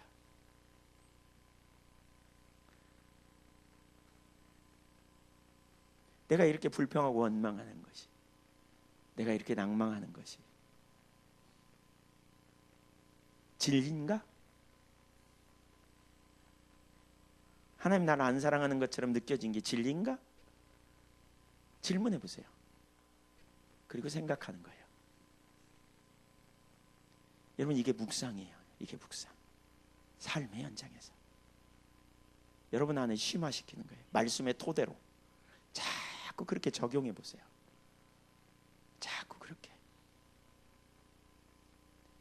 이 기본이 다져져요. 그렇게 하면 기본이 다져져요. 그리고 내가 거기 반응 안 하는 거예요. 그렇게 나가면 여러분 속에 있는 악한 습관이 깨지기 시작해요. 기본적인 것에 안 흔들려. 더 이상 누가 뭐라 그래도 난 주님이 사랑함을 알아. 그 토대 위에 서기 시작하는 거예요. 그리고 거기에 기초해서 나가는 거예요. 하나님께 기도하러 나갈 때 하나님이 내 기도를 잘 들으실지 안 들으실지 잘 모르겠다. 혹시 그런 마음이 조금 한 구석이라도 조금이라도 있는 분 손 들어보세요. 네. 말이 말고 조금이라도 있는 분 손 들어보세요. 네, 빨리 손 들어보세요. 네. 네. 그게 진리인가? 여러분 그거 있으면요, 오늘 가서 결론을 내리세요. 여기다 써. 나는 이런 마음이 있는데 이게 진리인가? 사실 왜 그게 중요하냐면 여러분 그 마음 가지고 있으면 기도하면서 절대로 확신을 가질 수 없거든요. 그 쬐끔이 마귀 같은 단통로예요. 그걸 가지고 질문해 보세요. 그리고 옳은가? 해답을 찾아보세요. 명쾌하게 내 머릿속에서 결론을 내리셔야 돼요. 그러니까 우리가 주님의 보좌 앞에 담대히 못 나가는 이유도 거기 있어요. 내가 왜 못 나가지? 왜 죄책감에 눌리지? 죄책감에 눌리는 분 손 들어보세요. 조금이라도. 네. 왜 그런가 생각해 보세요. 그리고 왜 내가 느끼는지 그냥 있는 그대로 거기다 적어 보세요. 제가 오늘 실제적인 문제를 가지고 좀 나누려고 한다니까요. 왜 그러는지 저는 그렇게 적어봤어요. 과거에 여기다가 내 지금 심정이 이런데 이게 맞나? 진리인가? 그럼 나는 왜 이렇게 생각하지? 뭐가 문제지? 이러고 찾아보는 거예요. 그게 아닌 거야. 성경으로 볼 때 그게 아니네. 그럼 뭐예요? 예수 이름으로 그거 떠나가라. 그리고 그 다음부터 진리를 따라 생각하기 시작하는 거예요. 적용하는 거예요. 진리를 따라 삶을 적용하고 가는 거예요. 주님 앞에서 내가 보좌 앞에 나갈 때 여러분 우리가 왜 하나님께 대하여 깊은 친밀한 교제로 못 나간 줄 아십니까? 더 깊은 교제로 못 나간 줄 아십니까? 여러분 속에 뭔가 하나님에 대한 걸림이 있어서 잘 못 나가는 경우가 있어요. 그게 과거의 상처일 수도 있고 과거의 어떤 영향력일 수도 있고 여러분에 대한 결국 그게 뭐냐? 진리 아닌 것을 진리인 것처럼 내가 내 사고 속에 가지고 있기 때문에 문제예요. 그걸 깨트리는 게 필요해요. 그게 견고한 진이에요. 고린도후서 10장 3절에 영적 싸움은 뭐라고요? 우리의 싸움은 혈과 육에 속한 것이 아니다. 하나님 앞에서 견고한 진을 파하는 강력이라. 하나님을 아는 것을 모든 생각과 모든 이론과 하나님 아는 것을 대적하여 높아진 것을 쳐서 복종시키는 것. 실제로 여러분 들으면서 여러분에게 문제가 뭔지, 왜 내가 보좌 앞에 못 나가는지, 왜 내가 거리끼는지, 하나님이 내 기도를 응답하실 거라는 왜 내가 확신이 없는지, 과거에 어떤 응답을 안 해주셔서 내가 그랬어, 그때 내가 한 기도가 올바른 기도였는지. 저는 저희 어머님이 암으로 돌아가셨어요. 제가 군대 생활할 때 저희 어머니 암이 걸리셨어요. 저희 어머님 신앙생활 잘하신 것 같은데 제가 보니까 암이 걸리셔가지고 갑자기 돌아가셨어요. 갔다 오면서 제가 너무나 혼돈스럽더라고요. 하나님 안 믿기로 했어요. 군대 가서 막 애들 교회 가면 못 가게 막 막았어요. 제가 가지 말라고 구박했어요. 근데 나중에 제가 은혜를 받고 신학을 하는데 딱 걸림이 그거였어요. 하나님이 우리 어머니를 데려가셨는데 어떻게 그렇게 하실 수 있나? 이게 해결이 안 돼요. 제가 성경을 가지고 읽다가요. 성경을 읽었어요. 성경에서 찾으려고 읽다가 잠언 1장을 보면서 그러니까 제가 나름대로 기도했거든요. 근데 제 기도가 응답이 안 됐다는 것 때문에 제가 그랬던 것 같아요. 근데 사실 그 당시에 제가 주님을 진짜 믿은 것도 아니고 모태 신앙이었지만 마실 거 마시고 피울 거 피우고 그랬던. 그러면서도 금식했어요. 군대에서 금식하기 어렵습니다. 저희 어머니 살려달라고. 근데 응답이 없었어요. 그래서 내가 하나님께 신뢰가 없었어요. 근데 지내놓고 보는데 잠언 1장에 그랬더라고요. 내가 부지런히 너에게 말해도 네가 듣지 않아서 너에게 광풍이 닥치고 위기가 닥칠 거다. 그때 네가 내게 부르짖어도 응답 안 할 거다. 제가 그 구절을 보면서 이해하게 됐어요. 그래, 내가 바로 그런 자리에 있었지.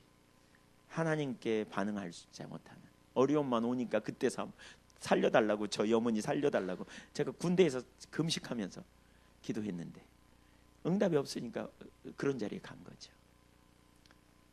왜 그랬는가 해결이 될 필요가 있어요. 근데 그게 중요한 게 생각을 통해서요. 생각하고 질문해 보세요. 저는 이런 거 되게 이렇게 말하는 거 되게 잘못됐다고 생각하거든요. 그냥 믿어 이렇게 말하는 거. 그냥 믿어봐. 그럼 나중에 믿어져. 여러분 그거 잘못된 겁니다. 하나님이 그렇게 무능한 분이 아닙니다. 하나님 우리를 충분히 믿게 해주실 수 있는 분이고요. 우리를 알게 해주시는 분입니다. 그래서 사실 여러분 생각을 해볼 필요가 있어요. 질문을 해볼 필요가 있어요. 깊이 있게. 그래야 우리 삶에 전환이 일어나요. 노마서도 한번 보실까요? 노마서. 아니 거기 밑에 쪽 한번 읽고요. 22절 아까 24절까지 읽었죠. 25절 또 너희 중에 누가 염려함으로 그 길을 한 자나 더 할 수 있느냐? 있어요 없어요? 없어요. 염려할 필요가 없다는 거예요. 지금 이걸 논리적으로 계속 보는 거예요. 25절 또 너희 중에 저는 설교를 이렇게 해야 된다고 봐요. 이렇게. 이게 예수님의 설교예요. 전 설교자로서 이걸 보면 되게 많이 배워요. 질문을 갖게 하는 거예요. 생각해보라는 거예요. 결론을 내려주는 게 아니라 생각을 하게 하는 거예요. 결론을 내려주는 게 아니라 네가 생각해서 결론을 가지고 서라. 이게 예수님 설교 방식이었어요. 저 뒤에 보면 노마서에도 보면 바울의 설교 방식 제가 살펴보려고 그러는데 그게 설교 방식이었어요. 설교 방식. 전 목회자가 이걸 배워야 된다고 봐요. 26절 그런즉 가장 작은 일도 하지 못하면서 어찌 다른 일들을 염려하느냐. 27절 백합화를 생각해보라. 실도 만들지 않고 짜지도 아니하느니라. 그러나 내가 너에게 말하노니 솔로몬의 모든 영광으로도 입은 것이 이 꽃 하나만 금 훌륭하지 못하였느니라. 오늘 있다가 내일 아궁이에 던져지는 들불도 하나님이 이렇게 입히시거든. 하물며 너일까 보냐. 믿음이 적은 자들아. 그러면서 너희는 무엇을 먹을까 마실까 하여 구하지 말고 근심하지도 말라.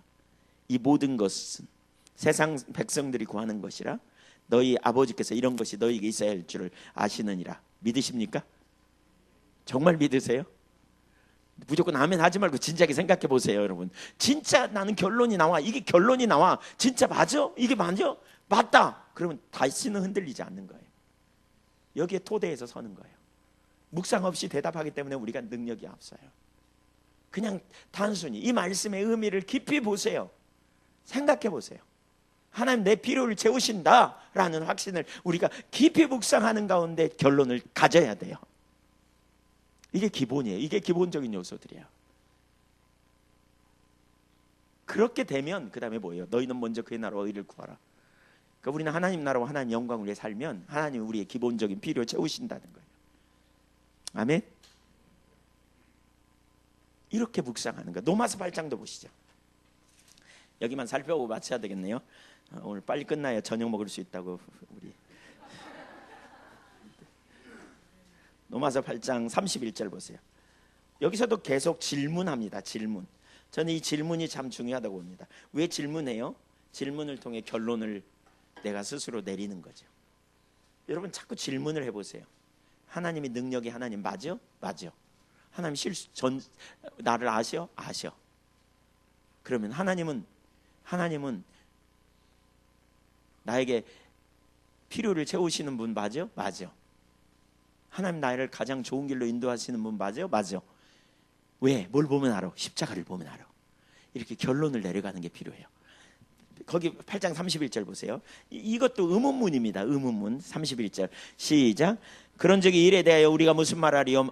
만일 하나님이 우리를 위하시면 누가 우리를 대적하리요? 그런즉 이 일에 대해 우리가 무슨 말하리요? 이거죠. 만일 하나님이 우리를 위하시면 누가 우리를 대적하리요? 이게 다 의문문입니다. 하나님이 우리를 위하시면 누가 우리를 대적하겠는가? 결론 내려봐라 그 말이죠. 이걸 우리 스스로 질문해 봐야 돼요. 하나님 나를 위하신다. 그러면 누가 나를 대적하겠는가? 하나님이 여러분을 위하신다면 대적할 사람이 있어요 없어요? 없어요. 근데 하나님이 나를 위하신다는 걸 어떻게 알 수 있어? 이게 질문에 질문을 하는 거죠. 이게 하브루타예요. 소위 말하는. 제가 나중에 보니까 그래요. 하브루타식 성경 공부가 그러니까 이런 것 같아요. 제가 그 하브루타 전문 그 하는 분에게 얘기했어요. 저는 성경을 이런 눈으로 본다 그랬더니 정확히 하브루타식으로 공부했대. 제가 질문하는 거죠. 스스로 질문을 만드는 거예요. 내 문제를 가지고 질문하는 거예요. 하나님 누구신가?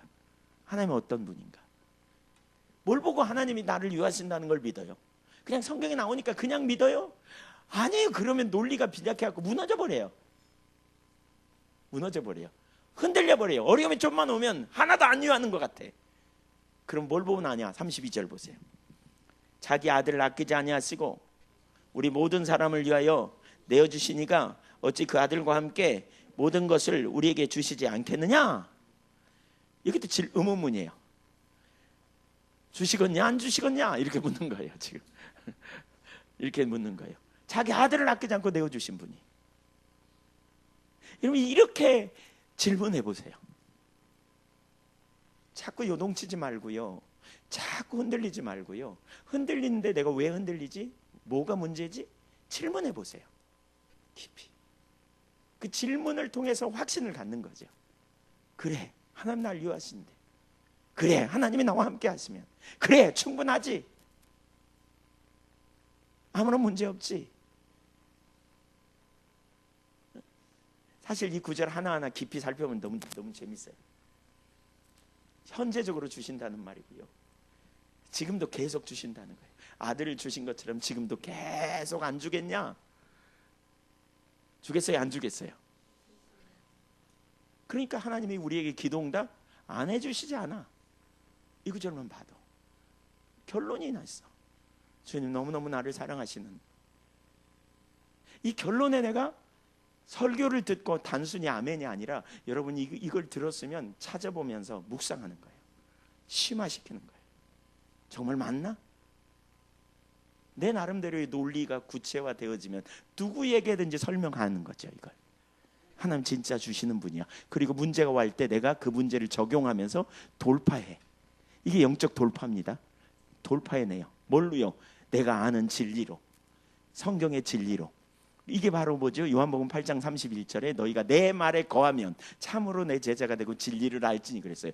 말씀에 거하는 거예요. 요동치지 않는 거죠. 문제에 거하는 게 아니라 말씀에 거하는 거예요. 말씀의 진리를 따라 거하는, 그때 우리가 진리를 알게 되고 그 진리로 말미암아 자유케 되는 삶이 계속되어지면 마침내 우리 안에 히브리서 4장에서 말하는 안식의 삶이 주어져요. 안식, 평강해요. 환경이 뒤집어져도, 우겨쌈을 당해도 쌓이지 않고 답답한 일 당해도 낙심치 않는 일이 일어난다고요. 지금 여러분에게 가장 큰 염려가 보세요. 문제가 보세요. 거기서부터 시작하세요. 적용해 보세요. 지금 뭐가 여러분 속에 불완전하세요? 뭐가 힘드세요? 거기서부터 성경적 진리를 찾고 적용해 가는 거예요. 거기서부터 하나님과 친밀한 교제를 추구하고 그분이 우리에게 주신 말씀을 묵상하고. 저는 참 중요한 것 중에 하나가요.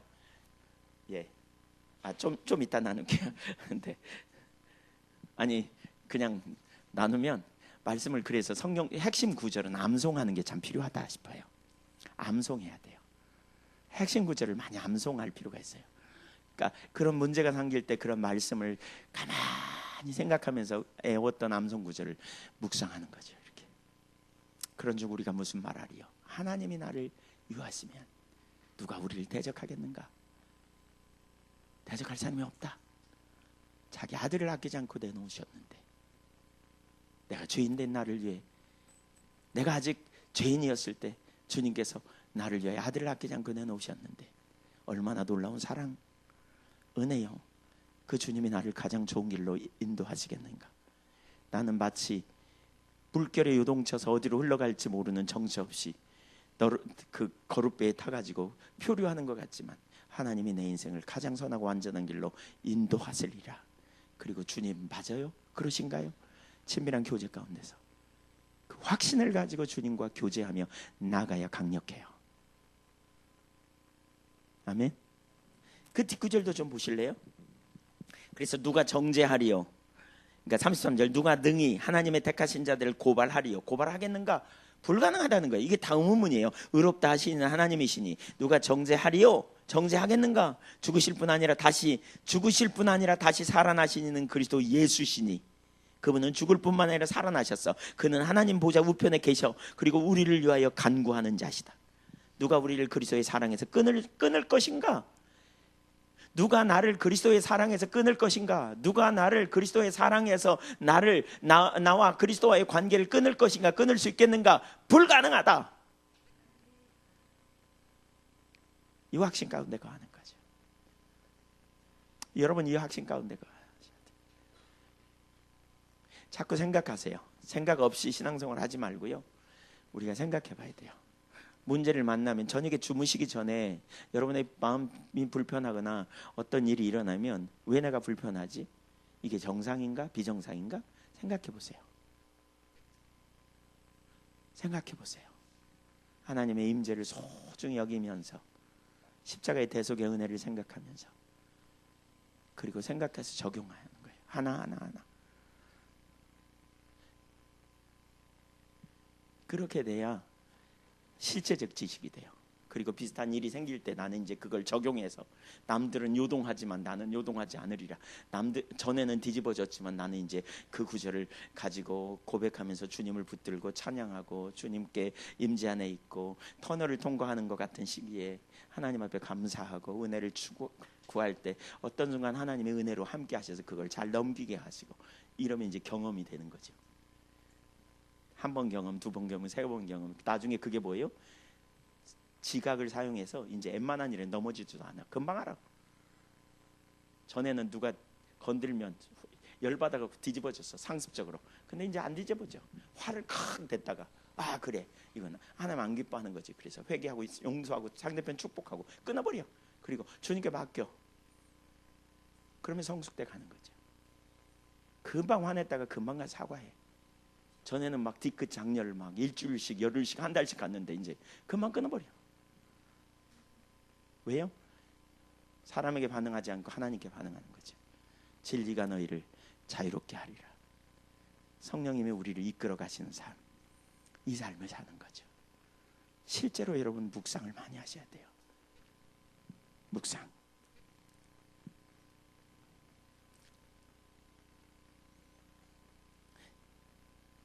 그래서 삶이 되기 위해서 필요한 게 그거라 그랬죠. 말씀을 많이 암송한 묵상, 읽어라, 들어라. 근데 참 중요한 한 가지는 말씀을 많이 암송하는 게 중요하다고 봐요. 우리 청년들 여기 청년들 손 들어보세요. 예, 50세 밑에는 다 청년이에요. 네. 네. 예, 필수 암송 구절 한 500개씩 외우세요. 500개씩 막 이렇게. 네. 저는 사실 과거에 필수 암송 구절 500개 외웠어요. 500개. 근데 그 중에 한 개가 뭐냐? 시편 23편. 그 중에 한 개가 뭐냐? 출애굽기 20장 1절부터 17절. 이게 10계명이에요. 그걸 한 개씩 잡아서 500개 외운 적이 있어요. 청년 때. 그러니까 지금 제가 말씀 안 보고도 많이 하잖아요. 물론 이제 엉터리가 많아요. 왜냐하면 개역 한글을 외웠는데 개역 개정으로 바뀌어가지고 이렇게 좀 그렇긴 하지만 많이 암송. 그리고 또 많이 잊어버렸죠. 근데 반복적으로 하다 보니까 많이 아는 것 같아요. 근데 말씀을 많이 암송하는 게 참 중요한 것 같아요. 성경이 알았지? 지금 몇 개 외워? 네. 네, 성경이나 한다면 한다. 아빠 닮아가지고 몰아가는 거야 지금 주변에서. 네. 그래서 그리고 말씀을 묵상하고 적용해가는. 혼자 잘 안 되면요 누구에게 도움을 청하세요. 이게 뭐가 진리인지. 그리고 그거 정리되어져야 원수 마귀가 어떤 생각을 넣어줄 때 잘라버리고 우리가 자꾸 가서 속 사람이 강건케 돼요. 그게 경험이 많은 사람은 남을 도울 수 있어요. 남을 도울 수 있어요. 어떻게 해요? 얘기만 해도 알아. 금방 알아. 뭐가 진리인지. 근데 그 토대에 우리가 서야 속 사람이 강건케 되고요. 그 후에 우리가 그게 되면서 사역을 감당할 때 우리는 정말 강력하죠. 우리가 공격이 없고요. 자유함이 있으니까. 예. 평안함이 있어요. 물속에 들어가면 예. 그러니까 제가 왜 그런 표현을 했잖아요. 과거에 그런 표현 한 거 들었는지 모르겠어요. 물고기가 가다가 보면 높은 데를 거슬러 올라가다 보면 막 폭포가 있어 떨어지고 막 어떤 데는 물이 없어서 옆으로 가니까 막 상처도 나고 파닥파닥 하면서 가고 막 이런 우여곡절을 거치다가 어떤 순간에 넓은 호수, 잔잔한 호수에 쑥 들어간 느낌이 들더라고요. 너무나 평안한 느낌, 너무나 안식한 느낌. 근데 그게 뭐냐 보니까 이런 일들을 계속 해가면서 결국 제가 저 자신을 돌이켜보니까 그래요. 기본적인 부분들은 다 해결이 된 거예요. 웬만한 부분. 그러니까 별로 요동하지 않아. 별로 안 흔들려. 왜? 주님이 하시니까. 그러니까 안식이 있어요.